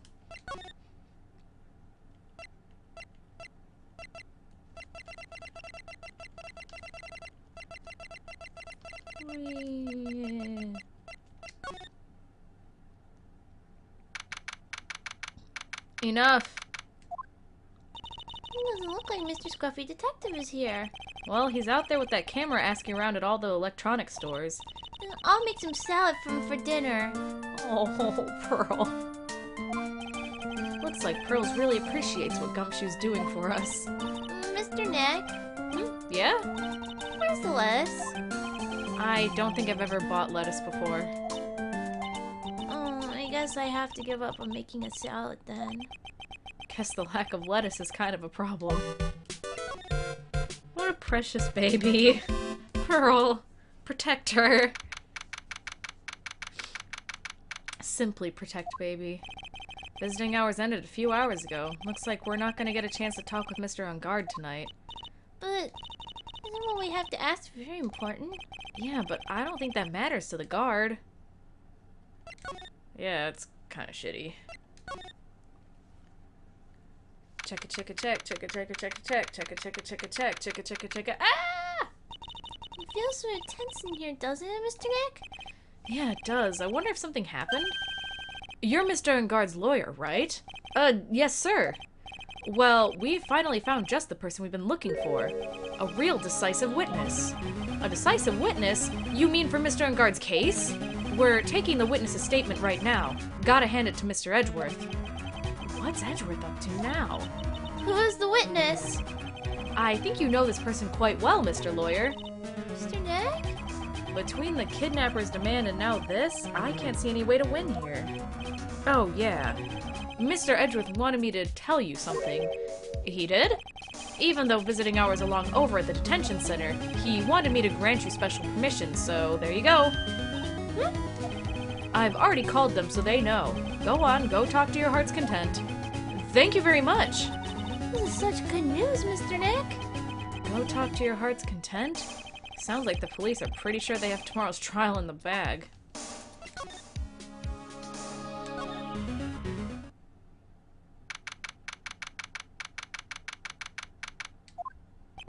I'm sure they must have transferred Miss Andrews here by now. So that means both Mr. Enguard and Miss Andrews are in this detention center. Now then, whose story do I want to hear? Well, I think I have to talk to Adrian first? I'm gonna talk to her. Yeah. Oh, it's you. I'm sorry to be visiting at such a late hour, but there are a few questions I absolutely have to ask you tonight. Me? I thought your client was Matt. I'm sure Miss Andrews knows something. She can't be clueless about this secret Mr. Kurita had on Mr. On Guard. I'd like to ask you about Matt On Guard, if you don't mind. Mr. Wright, you still don't know, do you? The real him, I mean. You seem to bear a lot of resentment towards Mr. On Guard. If that's the case, then why did you become his manager? And why would you become intimate with his rival? That has nothing to do with this case. Nothing. About Miss Celeste Impacts. I'd finally put her death behind me, and now thanks to you, it's all come back to the surface. I'm sorry. Yes, I was shocked by her suicide, and it's true that when I heard the rumor that Juan was the one who had hidden her suicide note, I began to draw close to him. I wanted to get her suicide note back, and to burn it. You wanted to burn it? But why? I didn't want it to spread like just another piece of gossip. But I never held any murderous intent towards Juan. I would never do something so stupid. The suicide note, huh? I wonder what it said. Why did you try to frame Matt on guard? That's simple. Because he's the killer, that's why. Isn't it the duty of every good citizen to inform the police? But there had to be another way. The police are excellent at doing their job, so they'd figure it out, right? Yes, they're so good that they couldn't figure out the real truth behind Celeste's death. Miss Andrews. Well, I know you're not the type of person to do something without a reason. So, please, tell me why you did what you did. Revenge. Huh? Did you say something just now? There it is. A psych lock, huh? Just one. Don't you understand yet? You're not my lawyer. To be honest, you're more like my enemy. But I'm sure I just heard Miss Andrews say, revenge. Can I break this psych lock? Take that!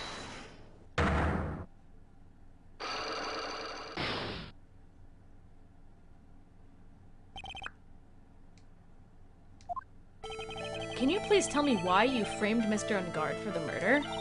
I've already told you countless times. It's because I thought Matt was the killer. No, that's not it. I know you have a personal reason to dislike Mr. Ungard. Miss Andrews, you may think I didn't hear it, but I know you said something earlier. You said revenge. So you're saying I was taking my revenge out on Matt, and that's why? What an absurd idea. I don't have anything I want to take revenge for. Miss Andrews, a woman who lives by being dependent on another person. There's something or someone in her past that would make her take revenge. Well, no, duh. Take that! Oh, I forgot my life bar was, like, completely empty. Celeste. There's only one catalyst that could cause such strong feelings and even revenge. And that's Miss Impax's suicide. What are you trying to say? Celeste was Juan's manager. On top of that, the one who hid her suicide note was also Juan. You'll get it back if you can complete this? Yeah, I know. I just, like, forgot. I was like, oh shit, that's, like, super empty, isn't it? And the saddest thing is I lost all that health fucking cross-examining old bag. I'm still mad about it.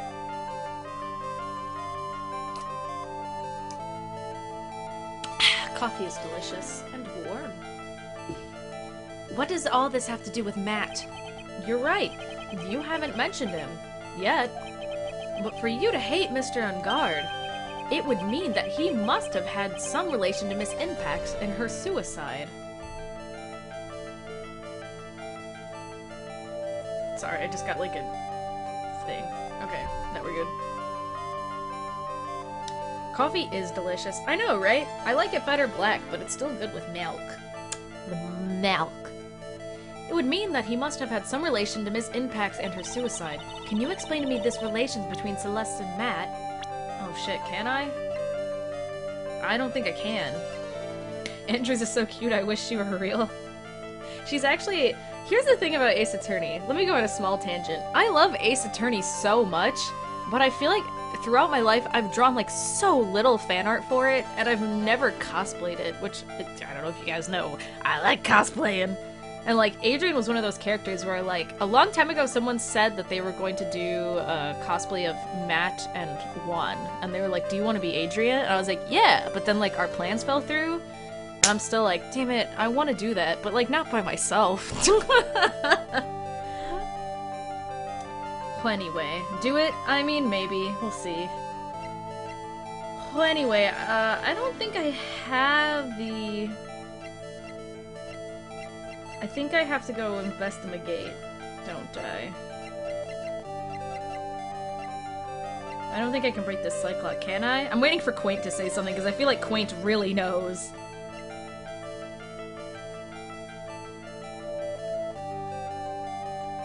Maybe not. Maybe not. Maybe I take another sippy of coffee.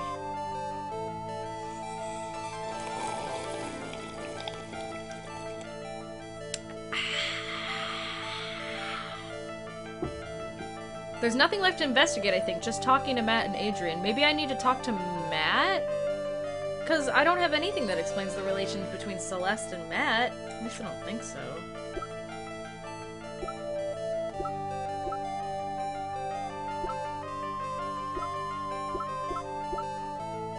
Yeah, no. I mean, Old Dag told you why, but IDK what item you need. Yeah, I know, right? Maybe I have to get something from... Let me go check some shit out. Oh, shit. Okay, there's something new here. Oh, Mr. Wright, please, you have to help me. I don't know who's speaking. Uh-oh. Oh, it's Mr. Powers. Mr. Powers? What happened? Why are you here? You see, I got roped into this somehow. What? And now I'm going to testify at tomorrow's trial. So the decisive witness is Mr. Powers? I could be Matt, I got the hair for it, and I just need to find someone to be the last person. I mean, you know. I was talking with a detective until a little while ago when I was on my way home, and all of a sudden, you there! You're under arrest! And I was brought back here! Oh. They said my face and my whole self in general looks suspicious or something. Yeah, you are kind of doomed to that, because you look like a big lion man. Well, I guess I can see how they thought you looked suspicious. I'm just a normal guy on an exercise show for kids. Is that a crime? No. So, about this testimony you're giving, what are you going to talk about?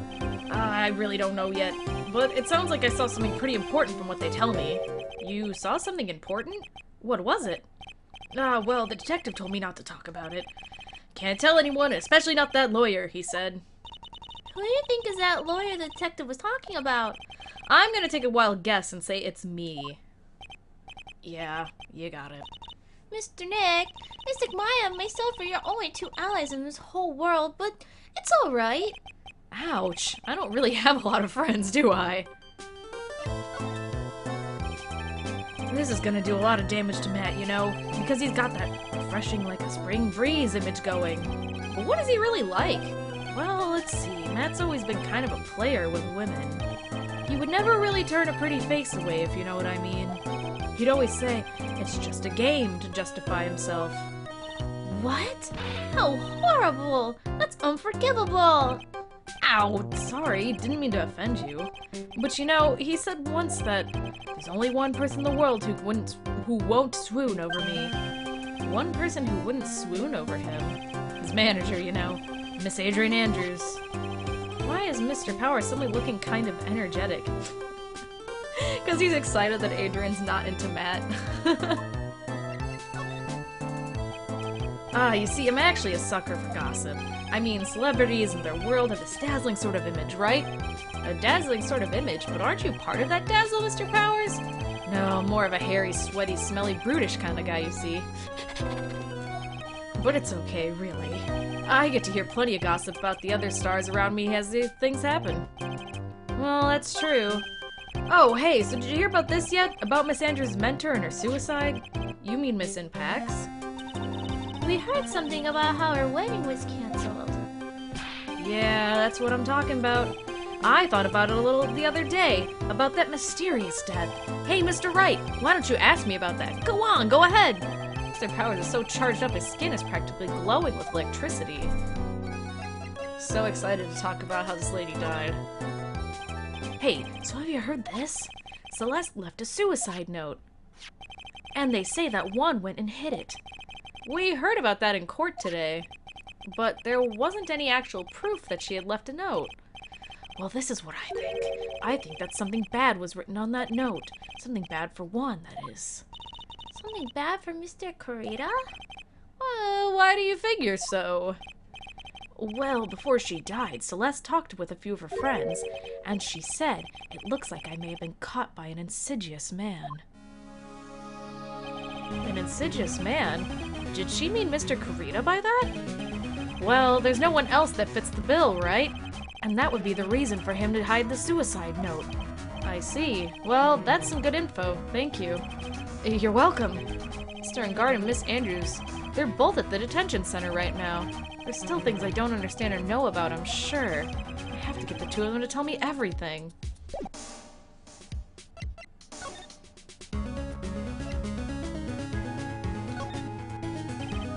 I was like, I still didn't get any evidence, though. Like, sure, I learned things, but it doesn't matter if you don't give me any fucking evidence.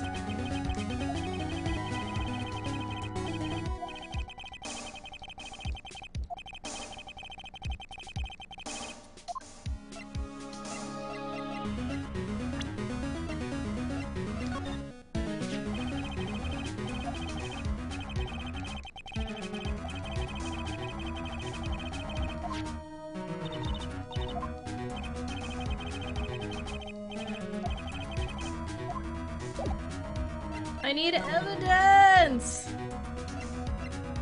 Maybe Old Bag has it? I actually know the piece of evidence I need, but I have absolutely no idea how I get my hands on it. I'm gonna ask her, I guess.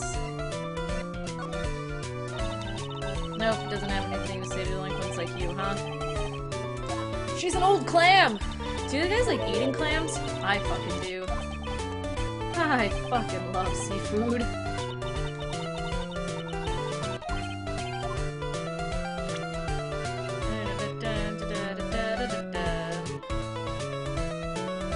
I feel like this chat has lost its horny energy the second Francisco left. That's probably for the better. No horny allowed in my chat. What?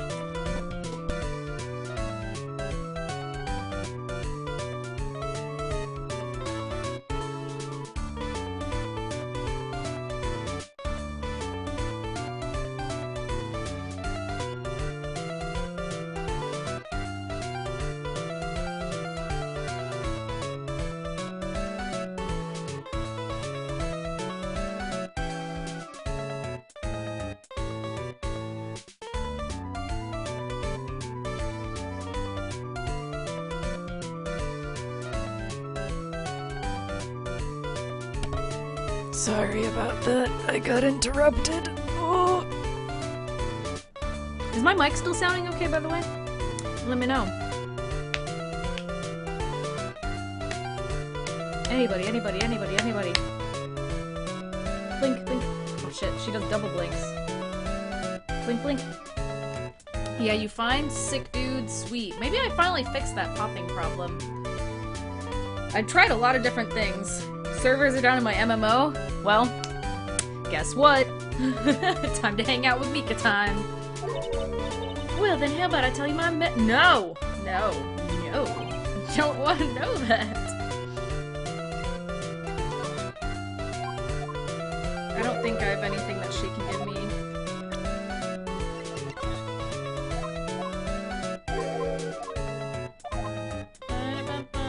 Please never call me Auntie Mika.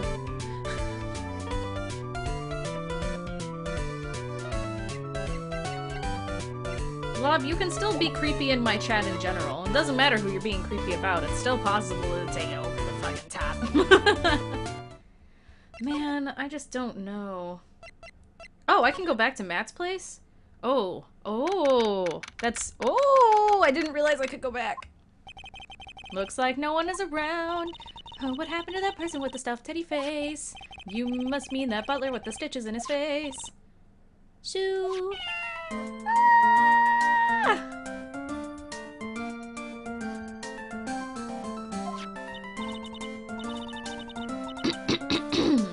Oh, there you are. I guess you're still awake, huh, Shoo? I love baby. I love baby. Come on, let's play.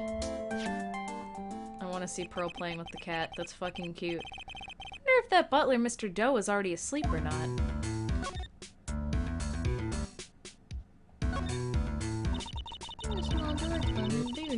Nick, this for Mr. Guard's cat to use. Oh, I mean too. The door, it's locked tight. Well, I guess that's to keep nosy people like me from entering it.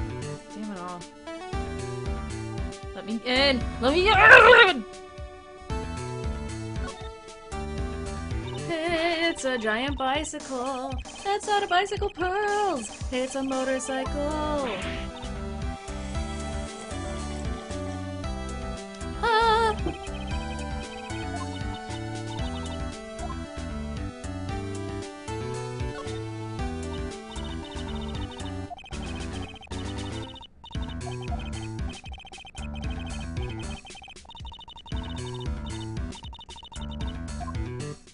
I don't think there's much else. I thought there was more to do here.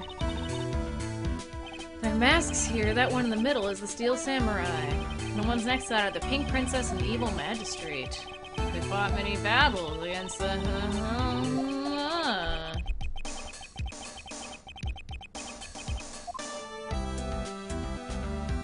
I'm supposed to be a wowee directed at Pearl, sorry. I love her. That's baby. Well, I thought I would be able to give more evidence here, but I guess I'm stupid. Very comfortable and spacious lounge sign. I wonder if famous stars drive by.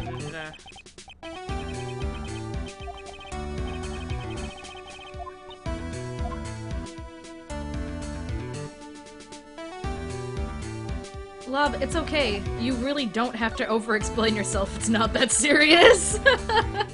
It's really not that serious. Damn it all. I've already talked to you. I know the piece of evidence that I need! Sorry for the long line of text. I haven't done too many of those as of late, huh? Yeah. No.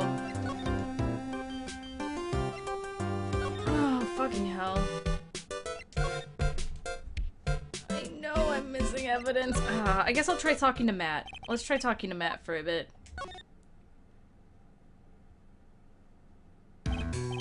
Dude, it's Mr. Right. I hope you can get me off the hook tomorrow. I'm counting on you. I hope so too. Edgeworth just dropped a bombshell on me and said that Juan Frida was killed by an assassin, and that assassin's client is this man, Matt Ungard? Was wrong. Mr. Ungard, there's something I must know with 100% certainty. You seem kind of different. You're totally not like your usual lawyer dude self.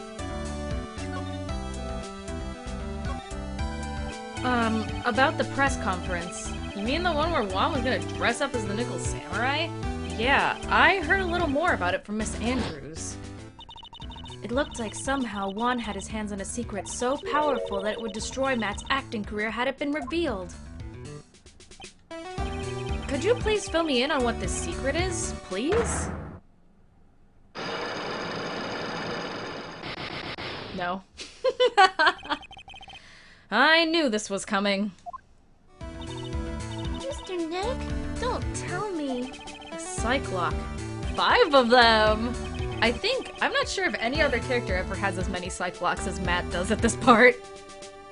I think that's the first 5 lock of the series. Is there even more characters that end up with 5 locks? I think if Matt's not the only one, he's one of the only ones. You said a secret, right? But you don't have any idea what it is, do you, dude? Did you know about Mr. Kurita and Miss Andrews' relationship? Well, it's all over the tabloids, dude. But I don't know any of the details if that's what you mean. Look, how many times do I have to tell you? I don't care what Juan did with his life. Miss Andrews, she had a purpose in mind when she started seeing Mr. Kurita. Her mentor was Mr. Kurita's manager. And Miss Andrews was going to get Miss Celeste and Pac's suicide note from him. Celeste? Does that jog any memories? Dude, I suddenly just got totally hungry. You over a pizza? My treat. Mr. Nick, what's a pizza? Is it like a pea? Like green peas? Let's go eat one later, okay? Nah, I got cut off by the pizza dude at the shop. That's too bad. Well, how about we get our minds off this topic and talk about something else, okay? Mr. On Guard, are you connected to Miss Impact's suicide in some way?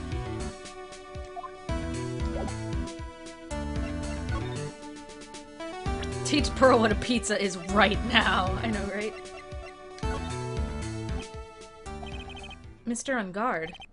Dude, I know I asked you to be my lawyer and all, but I don't think I have to tell you anything and everything. What do you mean by that? It just means I don't have to tell you anything and everything, dude.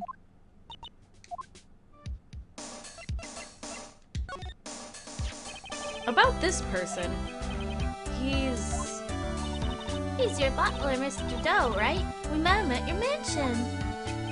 Oh, yeah, that's right. He's a pretty cool dude who can do lots of things. He takes real good care of me.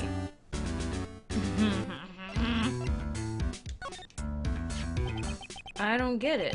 Why would she want to frame me? I mean, I've never done anything to her, dude. Mr. On Guard sounds pretty sincere and he seems trustworthy, so I have to find out what Miss Andrews' real intentions are. Bullshit, you do. We tried presenting the card last time and we literally scared Matt off by doing that, so we can try again. I'm kind of scared to show him this card. Yeah, I mean, because we scared him off doing that last time. What's wrong, dude? Oh, so about this picture card? Have you ever seen this before? Nope, never saw it before in my life, dude. I don't think he's lying. Or is he? Then again, he looked like he gasped just now. Maybe I'm seeing things?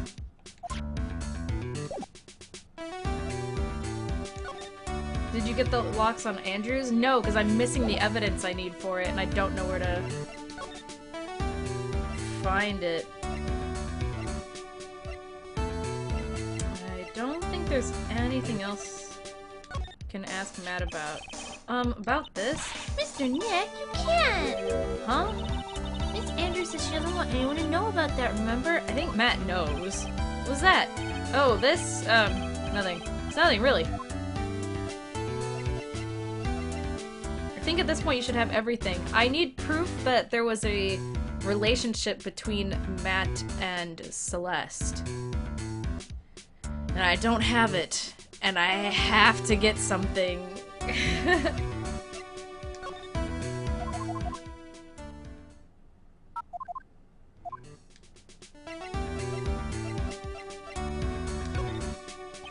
Present Celeste? I did already.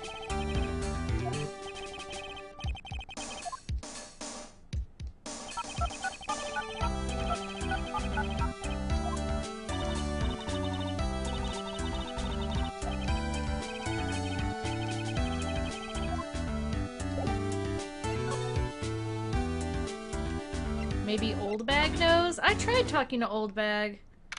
Oh shit, something changed here.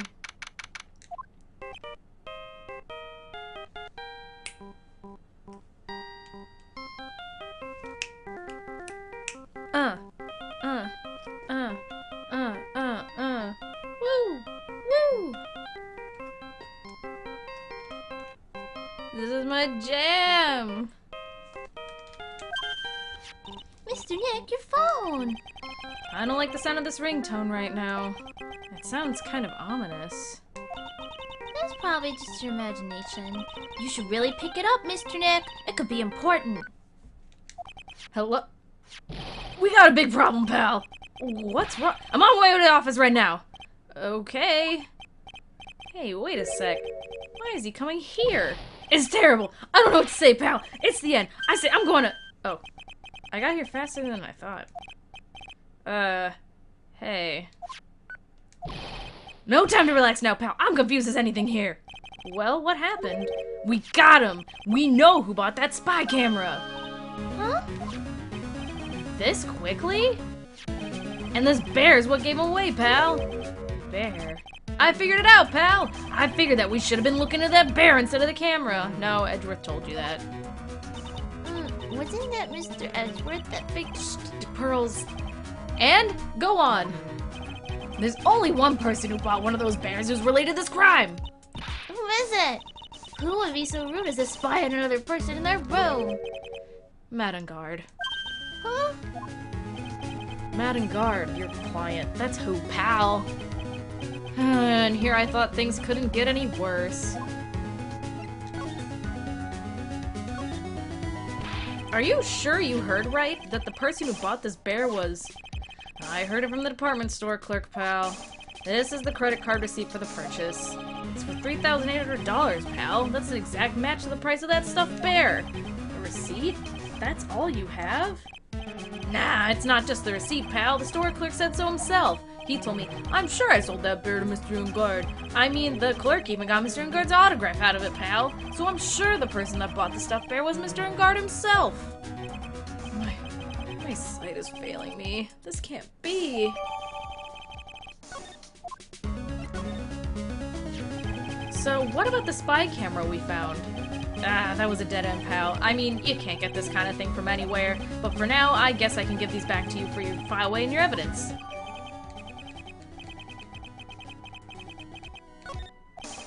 I know you don't want to give up, pal. I never thought... I didn't think it was possible.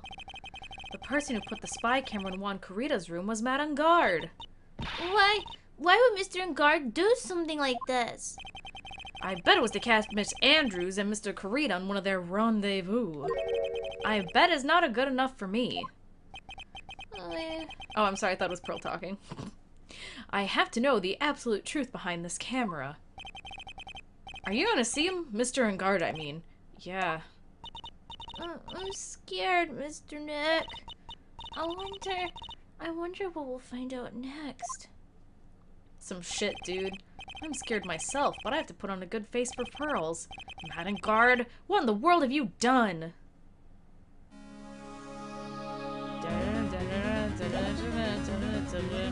Holy shit. Motherfucker. Oh yeah, do you know about this card? Edgeworth, for some reason, went pale the instant he saw- we had this conversation.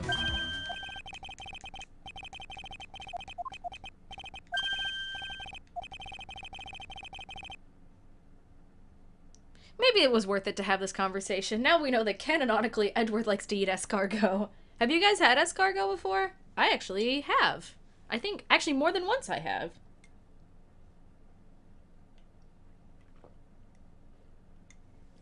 It's alright. I wasn't terribly surprised by it, but it wasn't bad. What are they called again? Escargot or something like that? Mr. Nick, I think we just solved the mystery why Mr. Edgeworth's face turned pale, right? As I suspected, Gumshoe has no clue. Is escargot good? I don't know, I'm guessing you're behind. My answer is still, it's okay. Nothing to see here. I don't think Old Bag has it. Can I get in? I feel like I'm supposed to be able to get into that room. Take as long as you need tonight, Mika, by the way. Yeah, but what about your fire amble? What about your fire amble? Aren't you gonna do your fire amble? Sorry, I'm doing a big stretch. Ooh. You can do Matt's lock now because I think I remember you doing Ungard's before Andrews's. Maybe.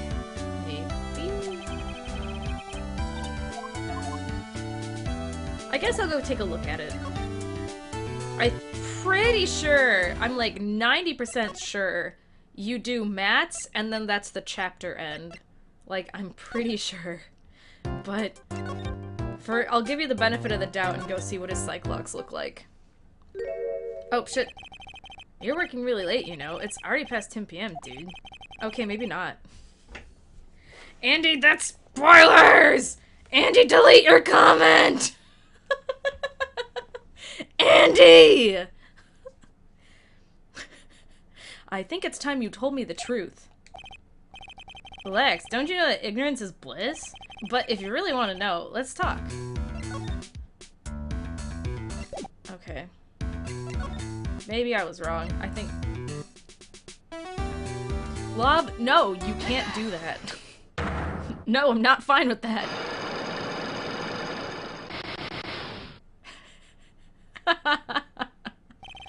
Oh, Andy.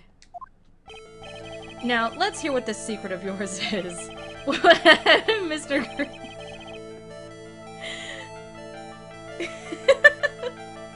What if Mr. Kurita had been successful in his plan?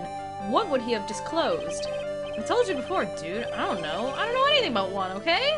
Look, Mr. Wright, I can keep on saying it until I'm blue in the face, but I totally didn't pay one any attention the whole time that night. I mean, come on. I was in the middle of a nap.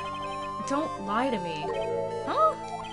I know you pay close attention to Mr. Kurita, especially on that night. I'm gonna assume I present the camera. I'm gonna do a save state. Save state. Camera. Sick, dude. Got it.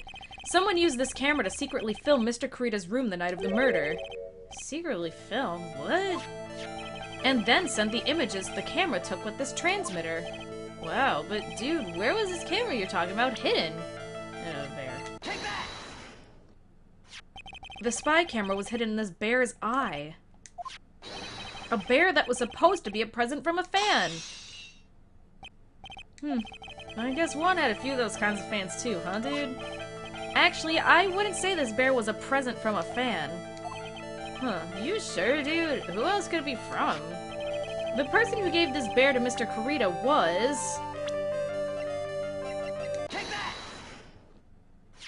Mr. Engard, don't you know this bear from somewhere? I don't think I've ever met Mr. Bear before, dude. Aw, but he says he knows you. How could you forget such a great friend?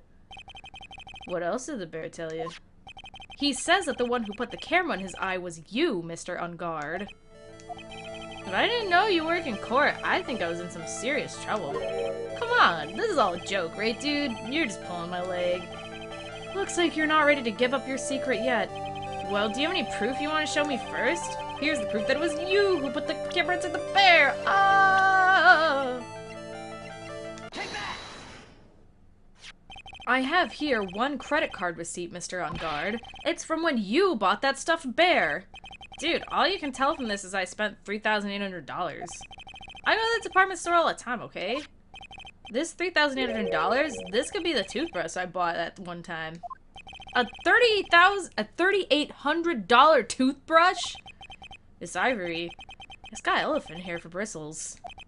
Ew, elephant hair. Is that what rich people use nowadays? Anyway, the store clerk clearly remembers you and your purchase. After all, you even gave him an autograph, did you not? Dude, you should have said that earlier. So can I ask you one thing? Yeah? You're my lawyer, right, dude? So, if you are, then why are you looking into stuff like that? Because if I don't know the truth, I can't help you. Sounds more like stupid lawyer talk to me. Hey, let's stop talking about this, okay? No, not yet. I haven't asked why you set the camera up yet. And what your secret is, of course. It would be strictly confidential. So, what are you gonna do now? I'm gonna find out what I want to know, because I must. The reason you hid this camera in Mr. Kurita's room and filmed it in secret is... Oh, shit. I'm gonna say the picture card is what I need to present? What an asshole, I now have no respect for Matt. Well! I think I need to present the picture card.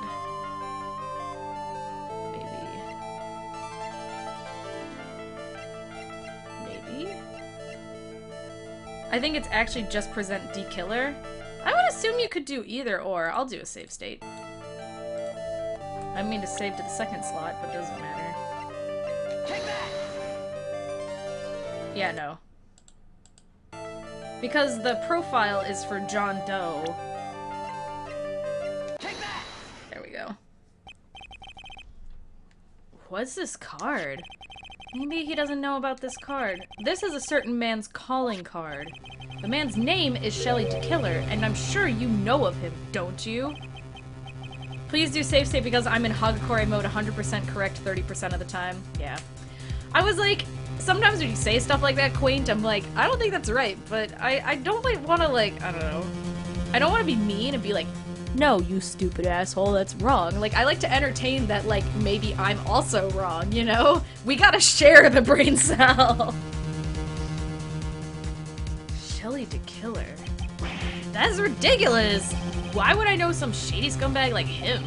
If you really don't know him, then why are you acting so jumpy all of a sudden? This is it. I'm finally starting to get to the truth. I can't afford to make any more mistakes now. Mr. Matt on guard. I know why you know Mr. the Killer. It's because... since you're the one who set up that camera, that means you knew. You knew exactly what was gonna happen in that room. So, how? How would you know something like that? It's because you're his client! That's why. You hired Shelly the Killer to assassinate Mr. Juan Carita.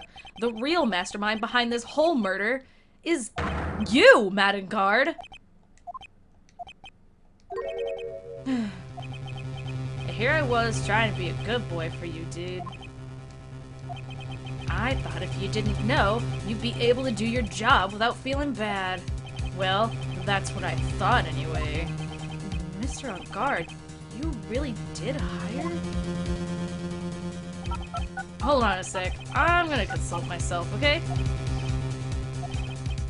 Consult myself? Well, I guess it's probably about time anyway. About time for what? I think it's time for you to meet him now, Mr. Lawyer Dude.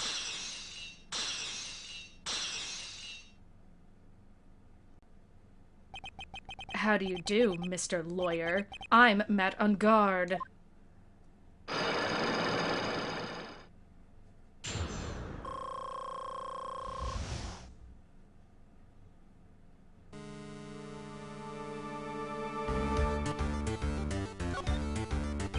Well done, Mr. Wright. I bet it wasn't easy to gather as much information as you have. You really... So you were Shelly the Killer's client! You don't really think I would dirty my own hands in this, do ya? What do you mean? SFM2, I love your comment. Where did you get that chocolate milk?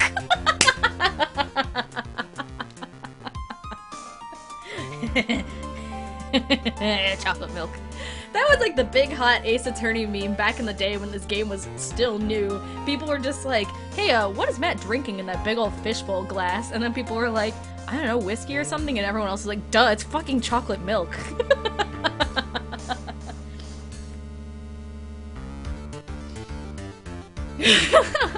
Every time I see it, I still can't, like, unsee chocolate milk.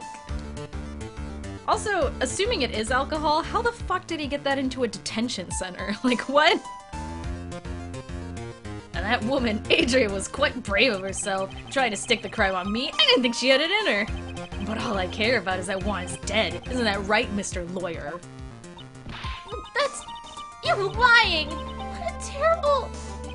It's way past your bedtime, little girl. Go on and let us grown-ups talk about more adult things. Well, why? Why did you hide the video camera and... A weakling soon believes the words of others, just like that pathetic Adrian. He knew about Miss Andrews' secret? But I'm no weakling. I don't believe anyone, least of all assassins. What? Oh, come now, Mr. Wright. Assassins aren't above blackmail. They turn their clients into cash cows by holding the simple deed over their heads. And a superstar like me, how much do you think I'm worth? Care to guess? And that's why? Yes, that's where the video comes in. It's got his face and the crime scene recorded on it, preserved for all time. With that, I can keep him at bay and even blackmail him if I want. That's right, that video is my insurance. Isn't that what they call it, Mr. Wright? Why would you do something so wrong? Because I'm a grown-up and I can. Good enough for an answer for you, little girl? Why? Why would you kill Mr. Carita? Because he was about to sling so much dung onto my beautiful public image. Scandals are a little annoying, aren't they? This is all because of that press conference, isn't it? If Mr. Carita had been able to give it, then Mr. Guard's secret would have... Ah, well, that's what we call taking advantage of the situation, you know? I had no interest in doing it, really, but bit by bit it crept up on me. And the situation just presented itself perfectly. How beautiful, I thought. And that's So Mr. Krita ended up dead. Let me tell you something. I'm not like Adrian. I don't depend on anyone. People are simply things to be used and thrown away. Put on a sweet, innocent face and people will swallow anything you feed them. Adrian fell for it. The assassin, too. Oh, and how can I forget? Even you fell for it, Mr. Lawyer. Everyone all working their butts off for me, Madame Guard. Aw, did that leave you speechless? What a shame. What's wrong, Mr. Lawyer? You've grown awfully quiet. How could I have been so deceived by you all this time? When we first met, I asked if you had killed Juan Carita. And you answered very clearly that you hadn't killed anyone. Hey now, I never told you any lies. That person who did the killing was that killer guy, right? All I'm guilty of is taking a catnap in my room. You killed Mr. Carita! I dare you to say that in court tomorrow. Ugh. Ah, but too bad. You can't. You're my lawyer after all, aren't you? You could always drop my case and refuse to represent me. How does that sound? Aw, but you can't, can you? That would be the one thing you absolutely can't do. Mystic Maya! You wouldn't want to test a killer. He's a man of his word, or so I hear. You could end up getting a certain friend of yours rubbed out if you lose. You scoundrel. So if I were you, Mr. Wright Esquire, I think I would give it my all tomorrow. Remember, everyone likes a happy win-win resolution. I'll get you for this. That's such a cliche phrase. Juan said something just like that if my memory serves. Of course, well, we all know how well things turned out for him, don't we? Good night, Mr. Lawyer. Maya, what am I supposed to do? And now you finally found it. Oh shit, I was like, I don't know who's talking, but somebody's talking. Starting line of this case. Edgeworth. I don't care for the horrid atmosphere here. Let's return to the precinct. So I can continue making this face at you. Assisted murder is just as bad, but slightly less severe. I mean, he hired an assassin. That's like mega fucking illegal. That's like he's doing worse than murdering someone, pretty much.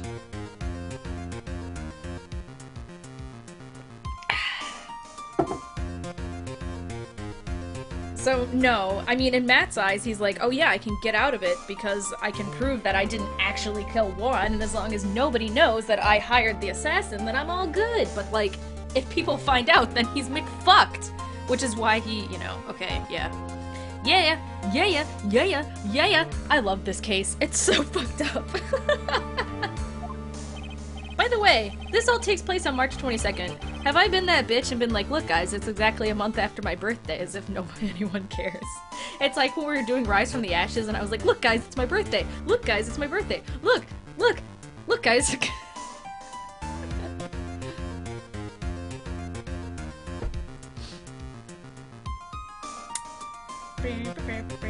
Well, right, what are you going to do? If you plan on changing your defense... No! We can't do that! That's right, he's holding Maya hostage. What should I do? It's not something I can answer for you. Mr. Edgeworth? Right? Only you can decide where to go from here. 1 year ago, at that time, I didn't truly understand what a prosecutor was, and that is why I had to leave the prosecutor's office. Hey guys, I have a confession to make. I'm not a voice actor. That's not the confession. But I'm not a voice actor, but the most fun I've had reading lines for all of my Ace Attorney streams was doing Matt just now. I was like, I'm gonna be forever chasing that high.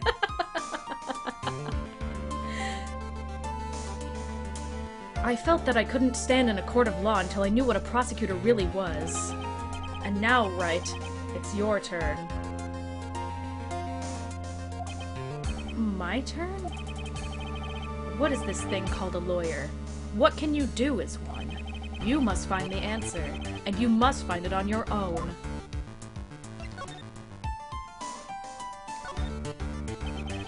am a lawyer, but to fight for someone who is clearly a killer... Madame Guard. That man is really... Ugh! It doesn't matter who. Every person deserves a proper defense and a fair trial. Isn't that the basis of our judicial system? Juicebox. Proper defense? But what exactly is that? Is it where a lawyer forcibly and blindly gets an acquittal through shouting and trickery?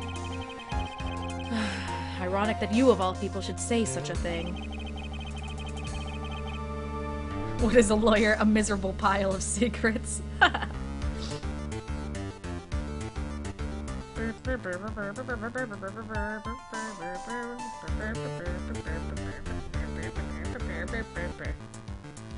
Isn't that exactly how you fought for your clients up until now?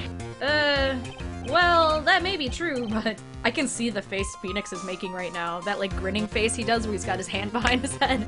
That's the face he's making at Edgeworth right now. But that's because I believe my clients to be innocent from the bottom of my heart. But if I were to get on guard and acquittal, that isn't a proper defense at all. I became a lawyer because I thought I could save people who are suffering and in pain. But when I look at this mess we're in, I can't even protect the person closest to me. Even if I win the case, I still lose in the end. I just don't know what to do. Right. Would you get a hold of yourself? You have it all wrong. Huh? We aren't some sort of heroes. We're only human, you and I. You want to save someone? That's something easier said than done, wouldn't you say? You are a defense lawyer. You can't run away from that. You can only fight. That's all you can do. Why we fight?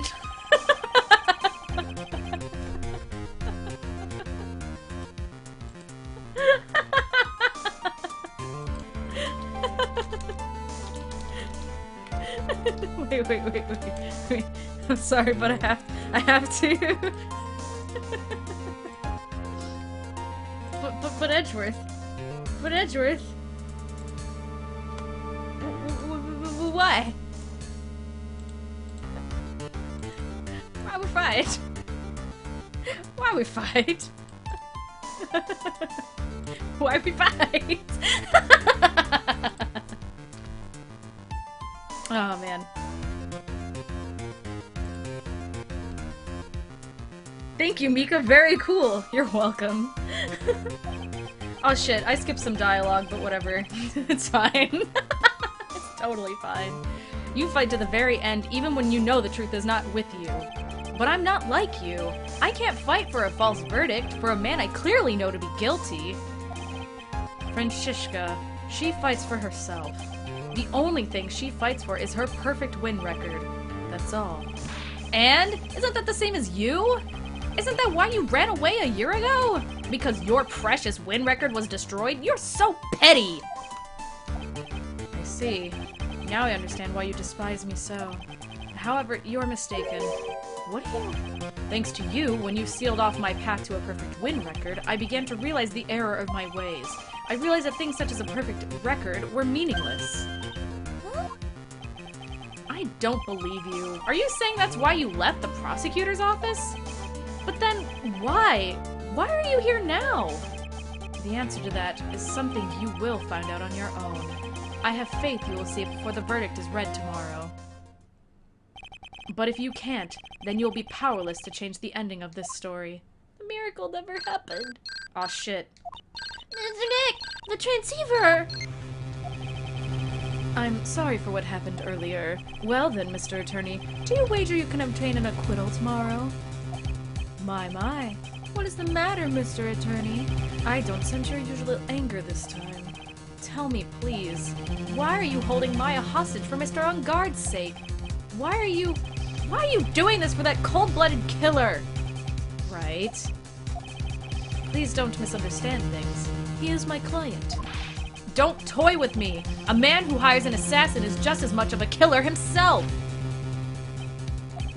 I believe you're asking me for a reason as to why I'm doing what I am. Yeah. This is what I like to call my aftercare. What the heck is aftercare?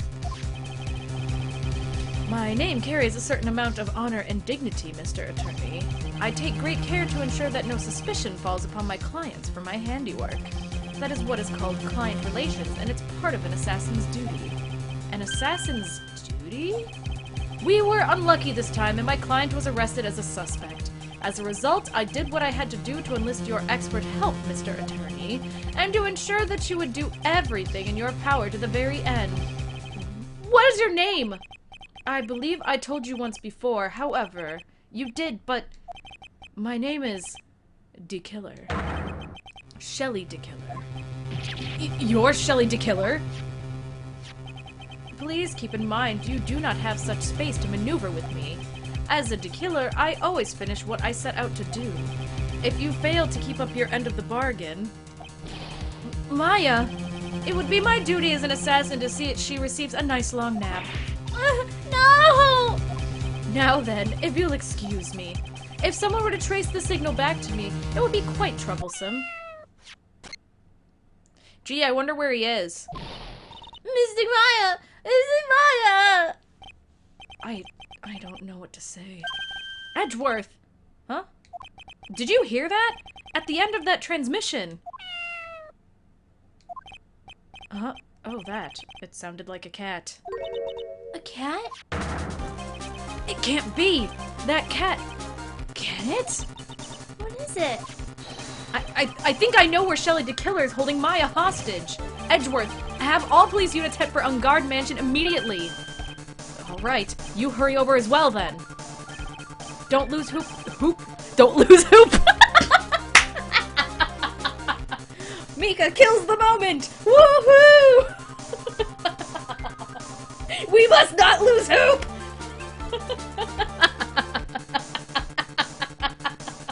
Hoop!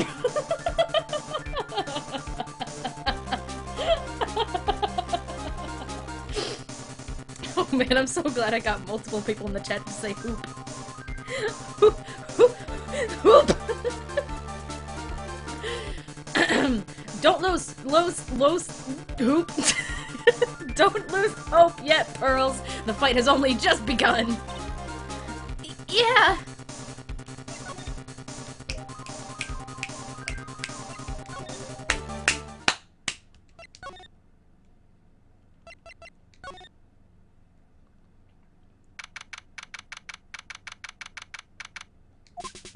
Maya!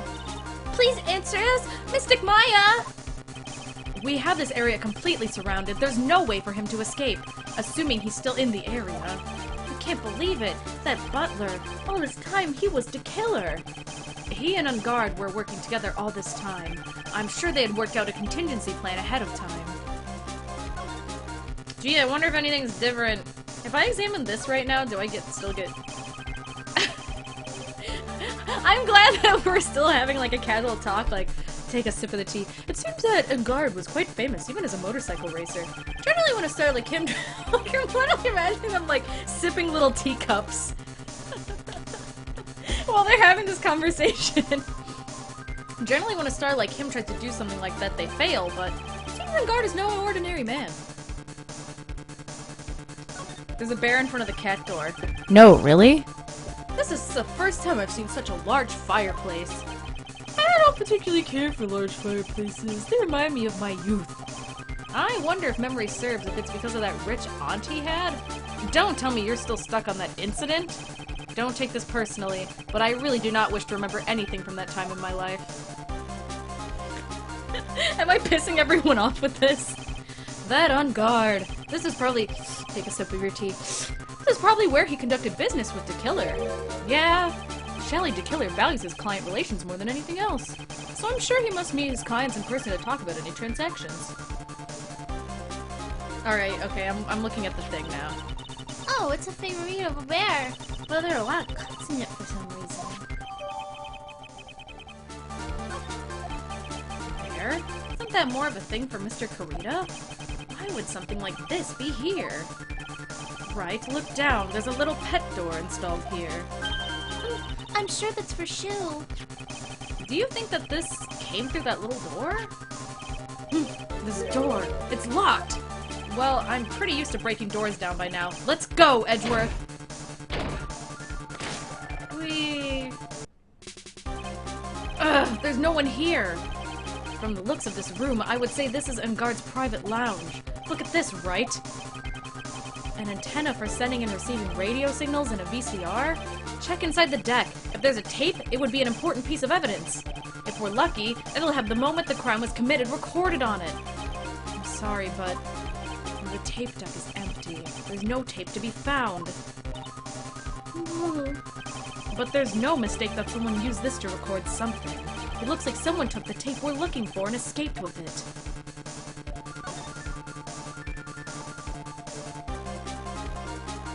Oh, the picture's gone too. Fuck. It's a VCR and an antenna. The footage that the spy camera took at the scene of the crime was beamed here and recorded on tape. If only we had that tape, it would have been really helpful. Literally, why did you bring Pearl here? She probably just followed. It's on Guard's computer. Maya, why couldn't you have used this to get help? She doesn't know how to use a computer. Mr. Nick, where's the power switch? Oh, I get it. So that's what happened. She couldn't find the power switch. A huge television and speakers loom largely here. I'm sure if Maya saw this, she'd say, I would die a happy samurai fan if I could see the nickel samurai on a TV like this. yeah, that's what she'd say. I can't believe I just made a joke about Maya, all things considered. Oh my god. I can't read all the labels, but this is a very large collection of videotapes. Looks like Engard taped all of his own shows. I don't think there's anything else to see here. It's a very small table. I bet we could barely squeeze 3 pearls on here. But I wouldn't sit on a table to begin with, Mr. Nick.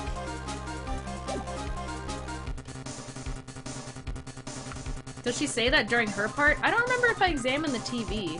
Examine the couch? Okay, you got it. What a spacious sofa. Oh yeah. I bet 10 pearls would fit on here. I don't think 10 of me would fit, Mr. Nick.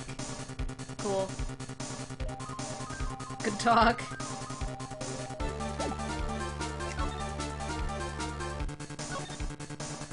Anyway. We searched all over, but it looks like he got away. I'm sorry. It looks like he slipped out of our grasp this time.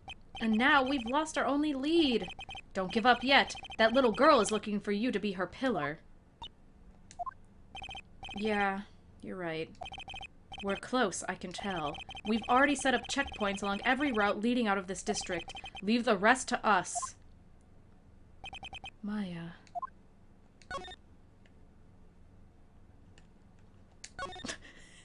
I was like, oh, look at that. Oh, what's over here? Wow, I've never seen so many bottles all in one place before. Well, I guess when you're a star, you have so much money, you can buy anything you want. Gee, I wonder if Matt's an alcoholic. The light doesn't filter in all the way, so it's hard to see. It looks like there are crates and cardboard boxes tied up with wire here. Alright, anyway. This looks like a picture of Miss Impax. With love, Celeste. Miss Impax? You mean... Yeah, Mr. Kurita's former manager. Why would a picture of Miss Impax be here in Mr. Engard's mansion? And why does it say with love? This might be a clue.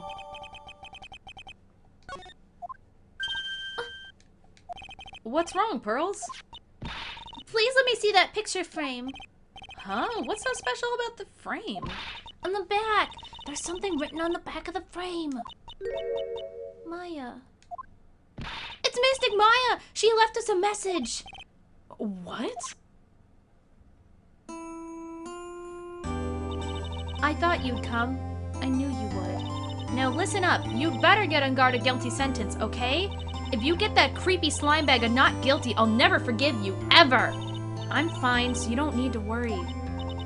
There's so much I want to write, but I don't think I have a lot of time left. Pearly, you're there too, right? Make sure you help Nick, okay? Someone's gotta watch out for the helpless lug. That's it for now, Nick. I guess I'll talk to you guys later.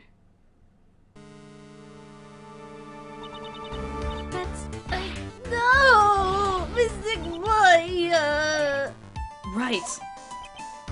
What's wrong? Why the blank stare? Oh, nothing. We've searched the house, and this is the last room. It looks like he's eluded us. Edgeworth?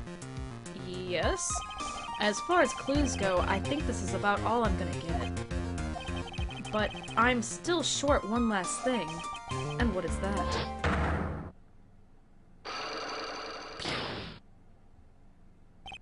Miss Andrews' psych lock. If I could just find out what secret she's holding, then I think I stand a chance in court tomorrow. Blow this case wide open, expose the truth. I think I know what you're thinking. I'll contact the detention center. Thanks, Edgeworth. Well, let's go, Pearls. It's time to open that last lock. Thank you, game, for just putting me right there this time. Good evening, Mr. Wright. What's wrong? You look ill. Miss Andrews, I've come to remove your psych lock. Psych lock? I want to know, and you will tell me your secret. Fine, go ahead. Try and break me if you can. Take that!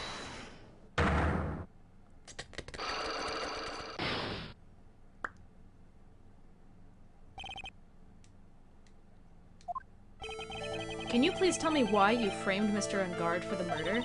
I've already told you countless times, it's because I thought Matt was the killer. No, that's not it. I know you have a personal reason to dislike Mr. Ungard.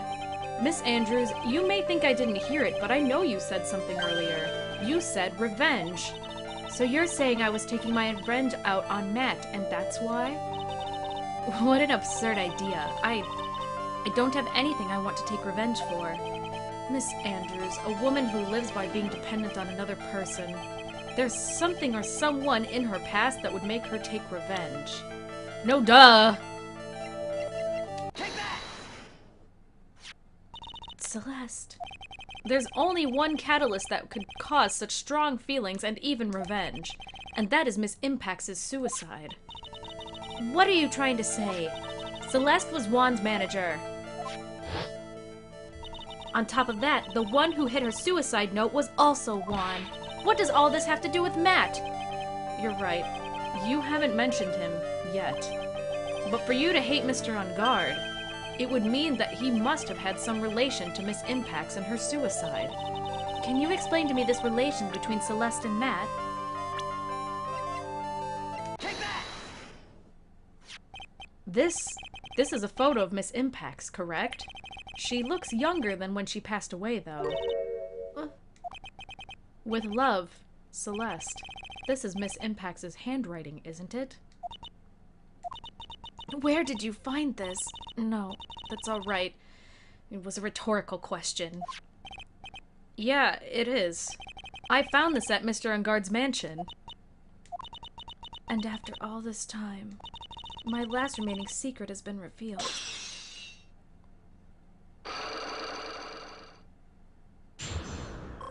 Yeah, look at that full health bird, boy!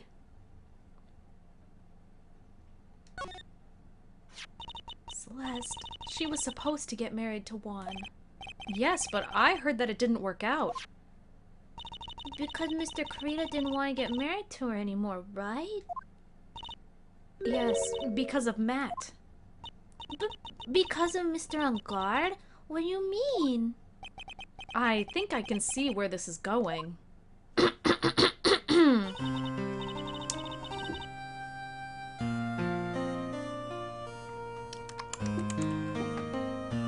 What dramatic moment. Celeste. She was Matt's manager a long time ago. She was the happiest woman in the world at that time. I was working part-time back then, and I often saw the two of them together. So that's why, with love, Celeste is written on the frame of that picture. They were a couple, weren't they? It wasn't anything as splendid as that. Celeste was being used. Toyed with until she was thrown away. That's so horrible. Matt's entire image is built around how nice and wonderful of a man he is. A scandal would have destroyed that. Which is why Celeste, in her kindness, moved over to Worldwide Studios. That is where she met Juan. She seemed really happy with him, even happier than when she was with Matt. Celeste and Juan were such a good match that they were even planning to get married. And then, it was suddenly called off. On the night Juan called their marriage off, Celeste, she killed herself. And that's why I framed Matt. It was revenge for Celeste and for myself. I'm sure even you can guess why Juan called the wedding off, right? Matt confessed to Juan about his relationship with Celeste. I see. So that's what happened. But then why did Mr. Krita have to call off the wedding? I don't understand at all. It was probably because of his worthless male pride. Juan and Matt were always fierce rivals. Matt waited for the wedding announcement and then unleashed the truth on Juan. He was aiming for when it would hurt Juan the most. Poor Miss Impax. That wasn't the end of it.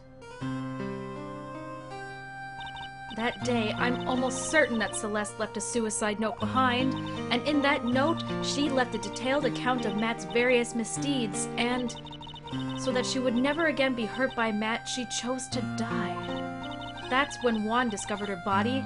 He hid her note. But why would he do that? It's simple. Juan realized that note was a powerful weapon against Matt, and it would be especially damaging to his refreshing like a spring breeze image. In any case, with his pride hurt, Juan sought revenge. Revenge? There's that word again.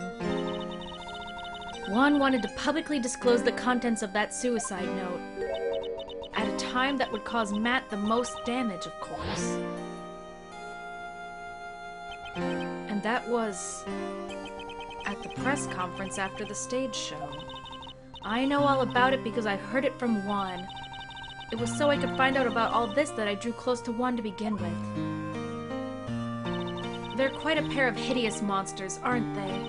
Even Celeste's death was something for them to use in their game. That night, when I found Juan's body, it was only natural that I thought the murderer was Matt. Those two were always spying on one another after all. As for me, I was frantically searching for Celeste's suicide note. I wanted to destroy it before it ever went public. I was going to burn it. I'd even brought a lighter.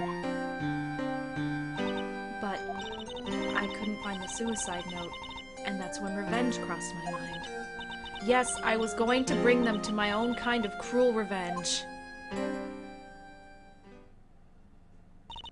Celeste was killed by those two monsters, so when I stabbed Juan's body with that knife, I didn't feel a single shred of guilt. And that's all I have to say. Well, Mr. Wright, even knowing all this, are you still going to help that man? I'm a lawyer. I see.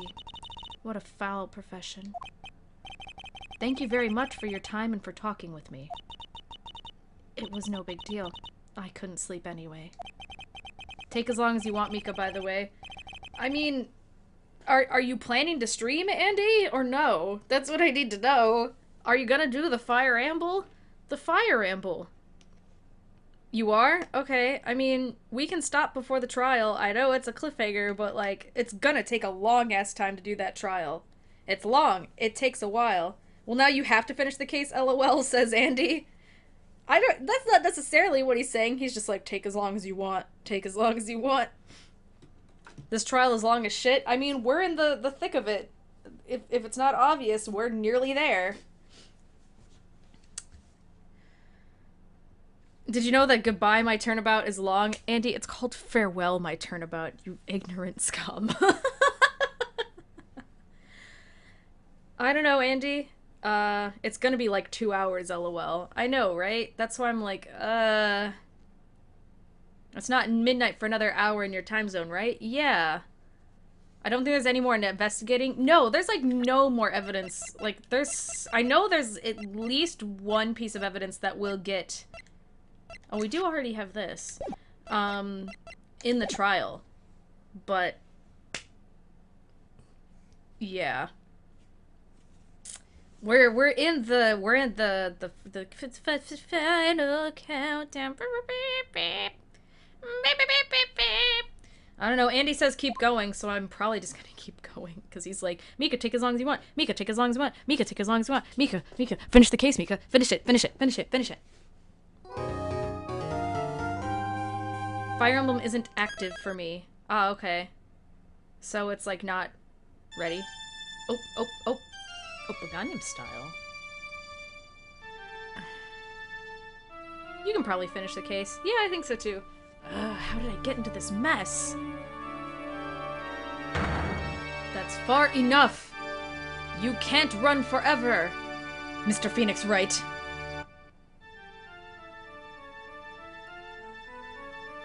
What have I done wrong? I cannot allow you to go on like this. I wish I had an effect on so I could do like a loud booming voice. But I'm just a simple defense attorney. Silence! You are no longer worthy of your title!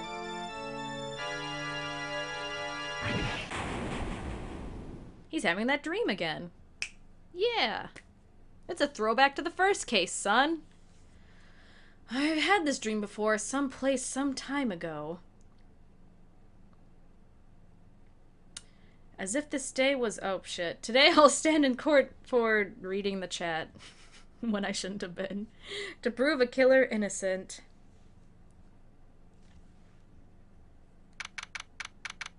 Boy, this is so sad. Can we get 3,000 likes?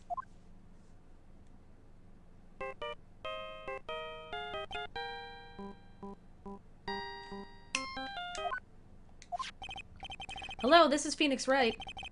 You don't look so well, dude. You're gonna prove me not guilty today, right?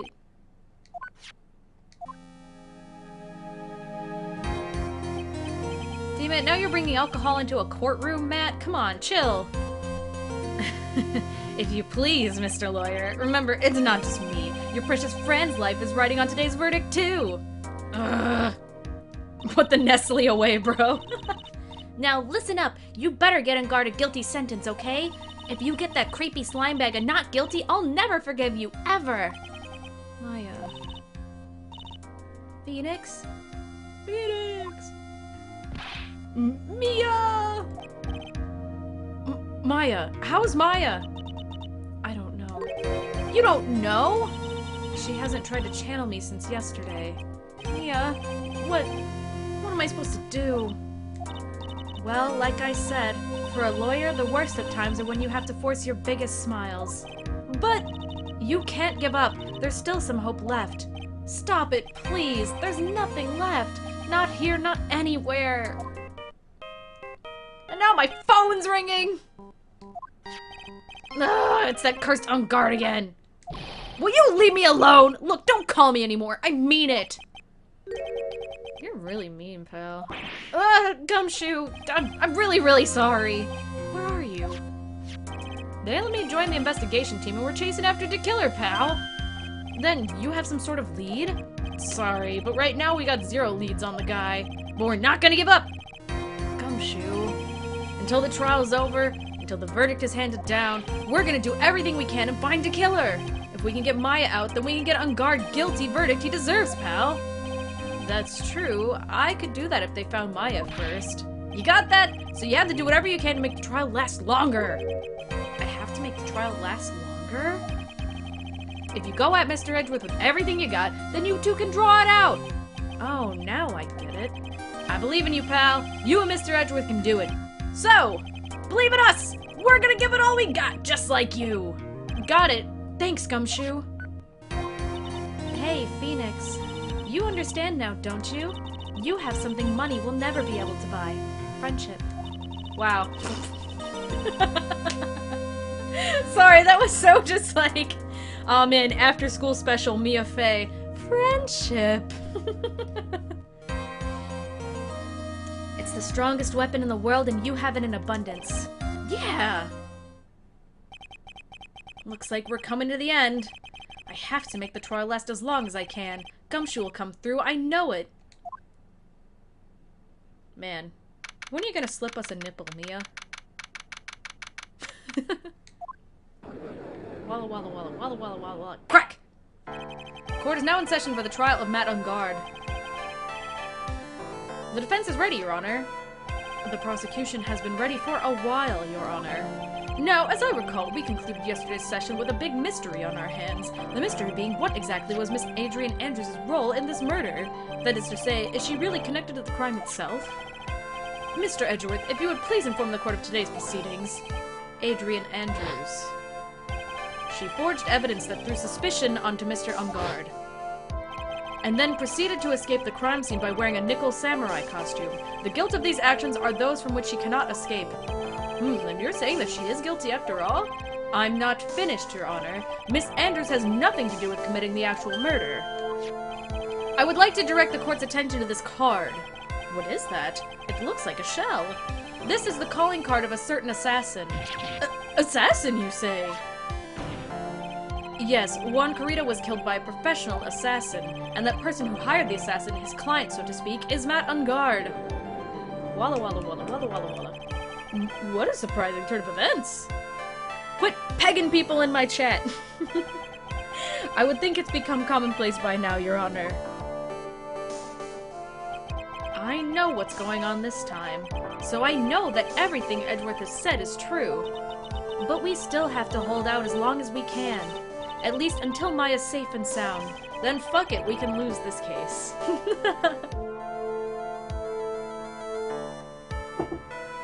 I wonder how the trial will turn out today. Does this professional have a certain creed?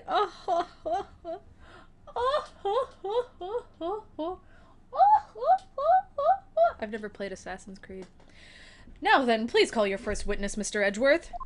Quit pegging in my chat, damn you! You can't just peg me while I'm streaming.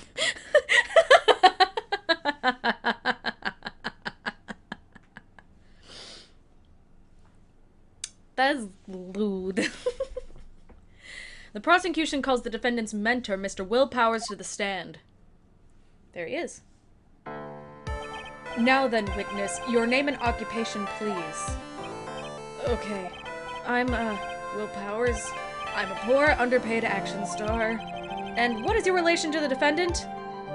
Well, I guess I'm sort of a lousy mentor to him in a way. Yeah. Mr. Powers, please, you don't need to put yourself down so much.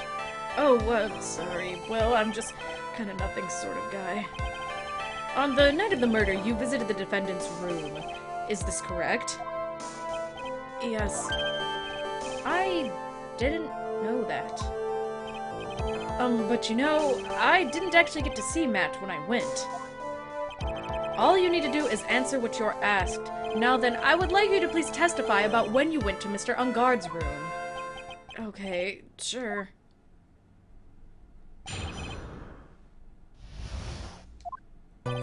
After the awards ceremony, I went by myself to Matt's room. He's so handsome, mansome. Matt was standing there in front of the room, still in his nickel samurai costume. He was talking with someone. At first, I thought it was the bellboy. I watched the two of them for a while, but then I gave up and went back. I had guests with me that night, and I couldn't make them wait for me.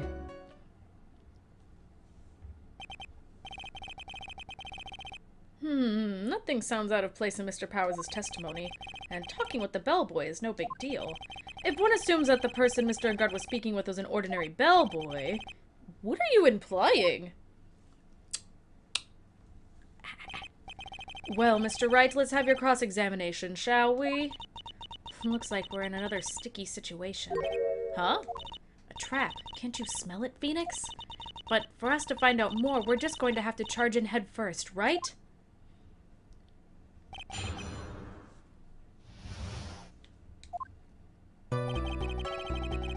You know, okay, I just had a thinky thought, and I just wanted to bring it up real quick. I think someone was talking about how in the last case, Phoenix was, like, unusually mean to Maya, because, I don't know, Phoenix hates the circus or some shit. But I think it was written that way intentionally, so that when you switch to the tone of this case, you can see why, like, Phoenix would be especially distraught to lose Maya. Not just because, like, he cares about her and all this stuff. I mean, hell, he said, like, the one who's most important to me and all this shit. But, like, so he can be like, oh my god, Maya got kidnapped, and what have I been doing for the last couple of weeks? I took her to the circus and made fun of her the whole time. Like... Anyway.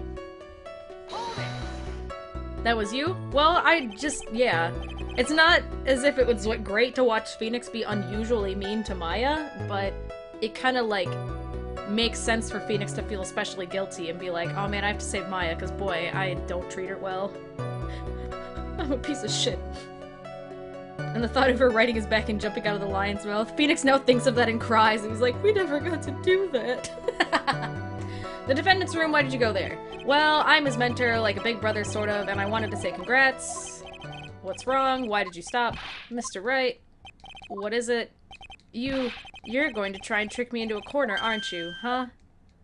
I know I'm just a poor, underpaid action star, but I'm not the killer. Yeah, we know. No one said you were, Mr. Powers. No, please, don't trick me. Every time you do your lawyer thing, the witness suddenly turns into the bad guy. Every time? Witness, I'll personally talk to the defense at a later time. So for now, please kindly cooperate and continue with your testimony. Hey, wait a minute. When and how did I suddenly turn into the bad guy here?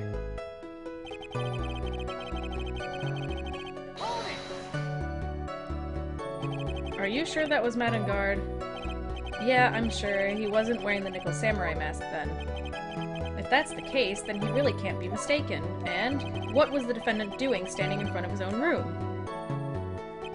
He was talking with someone. At first I thought it was the elevator. At first? What do you mean by that?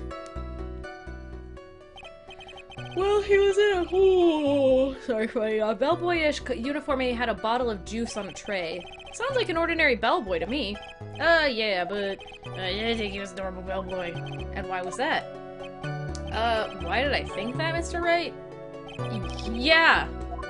Oh, I see. He said it like, why did I think that, Mr. Wright? And Phoenix was like, why the fuck would I know? Sorry, but I can't remember right now. Sorry. I guess I'm gonna have to wait patiently on this one. I watched the two of them for a while, but I gave up and went back. You saw the two of them, the bellboy and the defendant, together, correct? Yeah, the bellboy just wanted to say congrats. Now, while you were watching the two of them, did you notice anything strange? You know, I did feel something weird. I think it was because Matt, well, he gave the bellboy a tip. A tip? But that's a perfectly normal thing to do. So, how long did you watch the two of them? Not more than a minute or two, I think.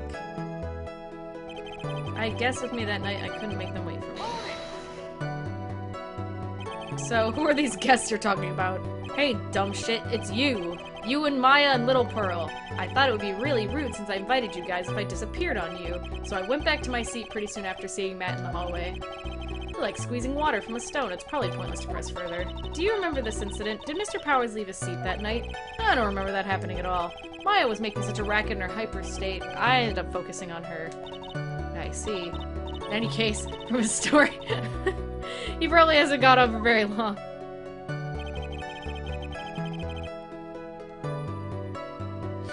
Okay, so after I went by myself too, Matt was standing in the front of the room, still in his nickel samurai costume. He was talking with someone at first. I thought it was the bellboy.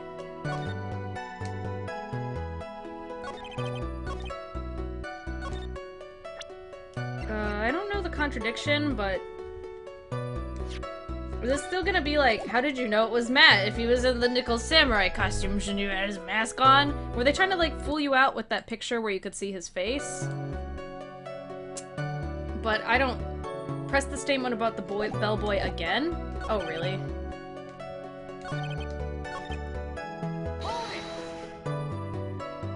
At first? What do you mean by that? Oh, I see. I can already tell the statement's different. There's an interesting change in this case in the anime. I forgot to mention, but they changed Lotta to Larry? Why? I'm gonna assume they did it just because Larry's probably a more popular character. Which sucks, because I like Lotta a lot. I like her a lotta. Why was that? Why did I think that, Mr. Wright? How am I supposed to know? Hey, wait a second. Actually, Mr. Powers, only a few minutes ago you stated... He also doesn't appear in this game at all. He doesn't, does he? You know, I did feel something weird. I think it was because Matt, well, he gave the bellboy a tip. Could it be that you felt something strange about the tip-giving incident itself? Ah, yeah, that's it. You really know your job. Mr. Edgeworth. Yes, Your Honor. This bellboy. He wasn't an ordinary one, was he? Perhaps we should let the witness tell us. Very well. Mr. Powers, please amend your testimony. You mean about the bellboy, right? Matt gave the bellboy a tip. So he gave the bellboy a tip. What's so strange about that? Ah, well, you see, Matt's not a poor penny pincher like me. I was trying to figure out how much it was because the tip really shocked me. How much it was? But that's when something even more surprising happened. The bellboy was putting the tip he got in his pocket, and that's when I got my first good look at the guy's face. I was really shocked. It sounds like Mr. Powers was surprised twice by this. I wonder which of his shocking moments I should ask about. The bellboy's face! What was so shocking about the bellboy's face, Mr. Powers? Well, he wasn't exactly a boy, more like an old gramps. I hope you know that discrimination towards old men is a no-no in my court. Quit getting off subject! No, that's not what I meant at all. In the smack middle of the guy's face, there was a line of stitches. Line of stitches? Yeah, and it went straight from the tippy top of his head to the bottom of his chin. Almost like that thread snapped, all the stuff in his head would come spilling out. Ew. Ah! He was there, at Engard's mansion. He was that butler! What is it, Mr. Wright? Nothing, Your Honor. Getting off subject is a good thing. Well, I mean, technically, yes, because we're supposed to be stalling for time during this case. Yeah, we thought that, okay, but it makes me frustrated as the player.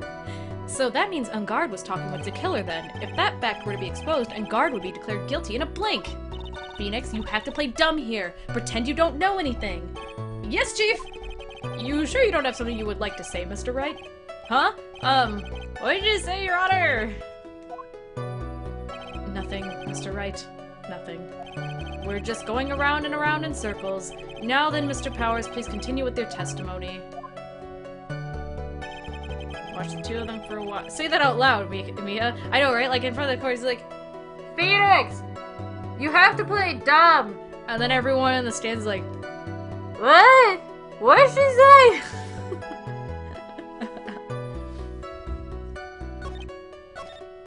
Should I ask about the tip, too? I might as well ask about the tip. Tell me about the tip. Oh, I gotta sneeze. Oh, I gotta sneeze, man. Oh, it's not coming out. My nose is tickling so hard, but it's not gonna happen! Bam! The defendant is a huge star. He can afford to give generous tips, wouldn't you agree? Sure, but giving him that much was maybe a little too much, I think. A little too much? Would you please clarify about how much you would say the defendant gave to the bellboy? Honestly, I don't know. I can't even begin to guess. And why is that? Because he gave the bellboy a really, really fat roll of cash. A roll of cash? Money, money, money, money. Money! That certainly was a very generous tip, wasn't it? A very fat roll of cash. That can hardly be called a tip, Your Honor. The judge is beginning to look awfully suspicious of us. The defendant is a superstar. That kind of tip is typical fare for people like him. Are you saying that all superstars are super spenders?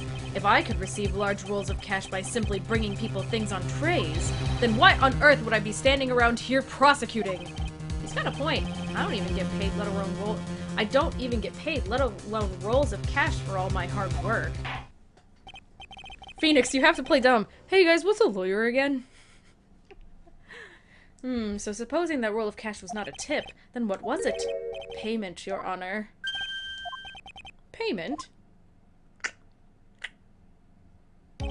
Isn't it obvious? For the murder of Mr. Juan Carita. Then, The bellboy the witness saw. Yes, he was the assassin. Blink. Blink!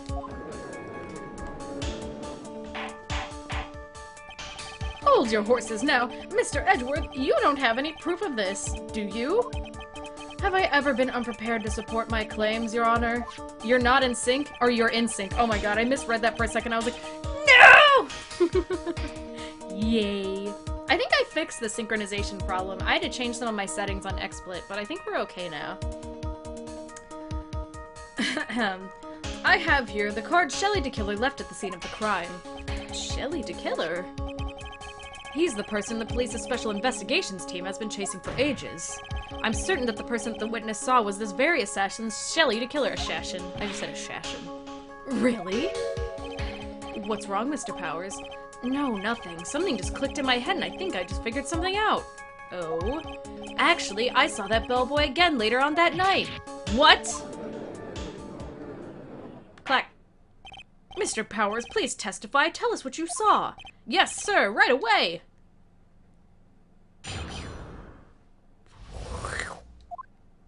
This time, I was in that hallway because I had to go to the bathroom. And that's when that bellboy I saw earlier came out of the room. Of course, when I say room, I mean Juan Carita's room. Now that I think about it, that bellboy did seem kinda out of place. Yeah, so he had to be the assassin, I'm sure of it. I mean... Thank you very much. That's all we need for now. Huh? But I'm not done. There's still more. Let us first establish that the bellboy was truly Mr. DeKiller, then we shall see. So the bellboy came out of the victim's room. And if that bellboy really was the assassin, then I think the answer is fairly obvious. That would be correct, Your Honor. Well, Mr. Wright, I believe it's your turn to entertain and make us laugh. This is no laughing matter!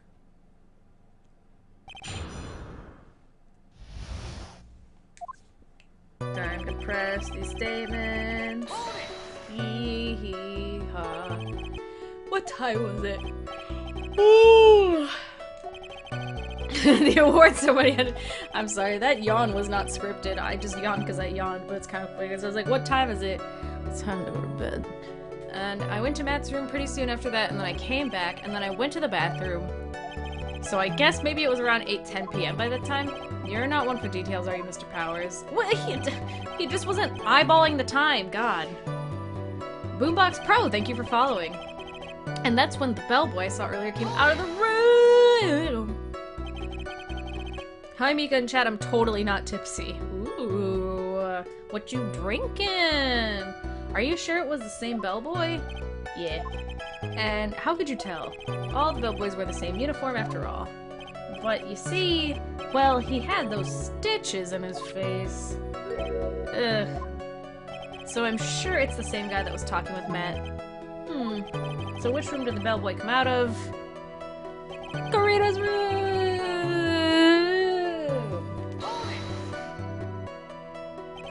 Victim's room, huh? Yeah, the one with all the really pretty flowers and teddy bears. It was Juan's room, alright. Words cannot describe how screwed I am. Let's continue with the testimonies, shall we? Now that I think about it, the bellboy did seem kinda out of place. So what exactly was so out of place about him? Right. Maybe because I have no idea what damaging thing he's gonna say next. Well, the bellboy was empty-handed. Empty-handed? That bellboy was one of those room service people, right? But he wasn't pushing a cart and he wasn't holding a tray, either. You'd call that a little strange too, wouldn't ya? I agree, it is a bit strange, Mr. Powers. I had 1 cup of Long Island, so I lightweight. Bruh, if I have a Long Island, I'm also tipsy. So, is it really that unusual for a bellboy to be so empty-handed? Long Islands are the shit, though. What should I do? Should I let Mr. Powers' testimony slide, or try to pull a fast one? There's nothing strange or unusual about an empty-handed bellboy. But look, you're in here and you're a bellboy and you're empty-handed. There really is. There really isn't. If you two are done being school children, bellboys are for room service. There is no reason for them to be empty-handed ever. Your Honor, I ask that the witness' previous statement be supplanted with this new one. Ugh, Edgeworth. Are you going to do whatever you can to make the bellboy look suspicious? I see very well this court requisite. Oh, God, why am I yawning so fucking much today? I'm gonna drink some water, too.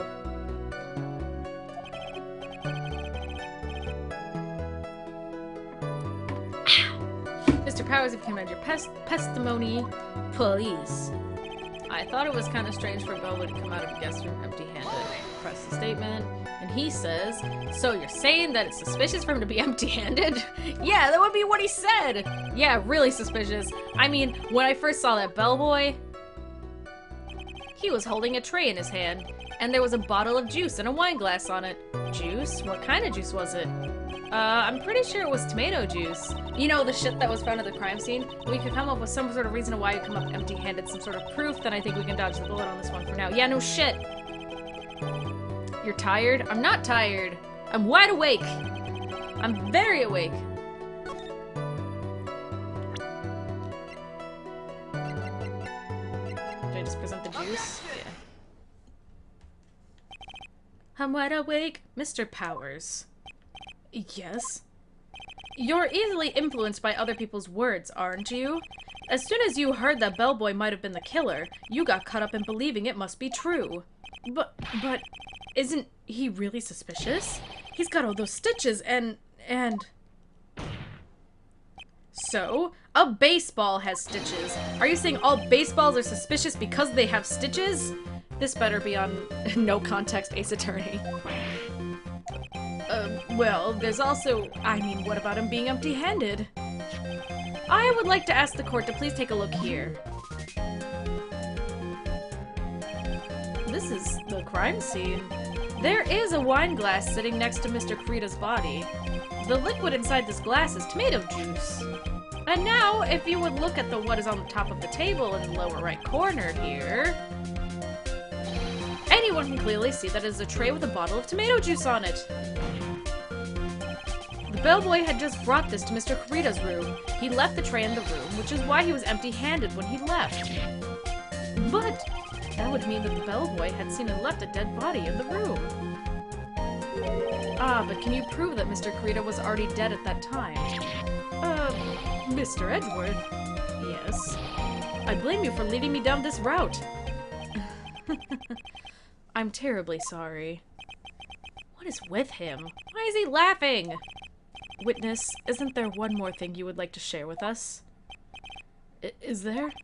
The bellboy was empty-handed, or should I say empty-handed. I recall you had something interesting to say about his hands. Oh, yeah. I almost forgot. Huh? What? That bellboy, he was wearing gloves.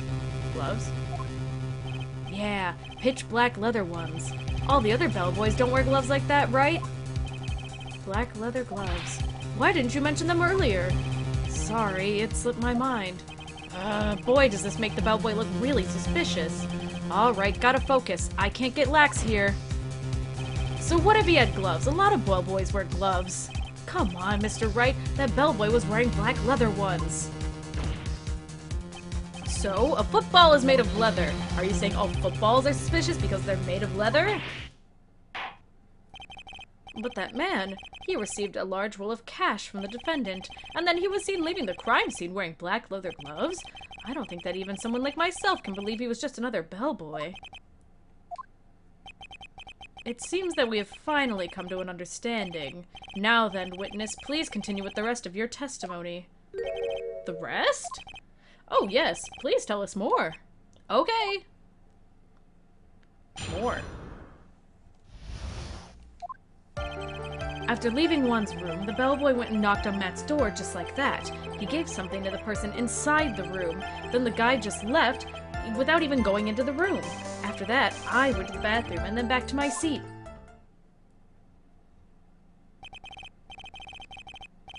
So, the bellboy, after leaving the crime scene, next went to the defendant's room? Yeah, I kinda saw it all by accident. Some accident? I say you saw too much. And all of it was suspicious to high heaven. I think it's safe to say we can no longer consider this bellboy to be normal. Now then, let's get started, shall we? Mr. Wright, your cross-examination, please. Yes, Your Honor. Woohoo! I love pressing statements! Wait, what's going on? Did you get another Powerade, Ren? I mean, that's cool. What kind of Powerade are you drinking? Like red flavor? Blue flavor? I usually get blue flavor.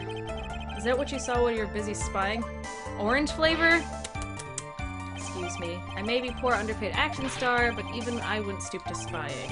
Well, I think the point is, where did you watch all this from, Mr. Powers? Oh, from the door of the bathroom with my left eye and a sort of sneaky spy-like. I knew he was spying. Please, does it really matter if he was doing it over or underhandedly? What did the bellboy do next? That's all I care to know. You gave something to the person inside the room. I said hold it. Okay. That's better. Fire Emblem has been unhoused, but keep going until you reach a good stopping point. There is no good stopping point now! I'm glad that Fire Emblem is unhoused, but oh god. What kind of statement is that? Please elaborate and give us a few more details. Oh, okay. I should probably ask him only one question at a time. Fire Emblem Three Houses is more like unhoused. Gave something to this person? Yeah. And what was this something? Ha ha ha ha. If I remember what it was, I wouldn't be calling it a something, would I?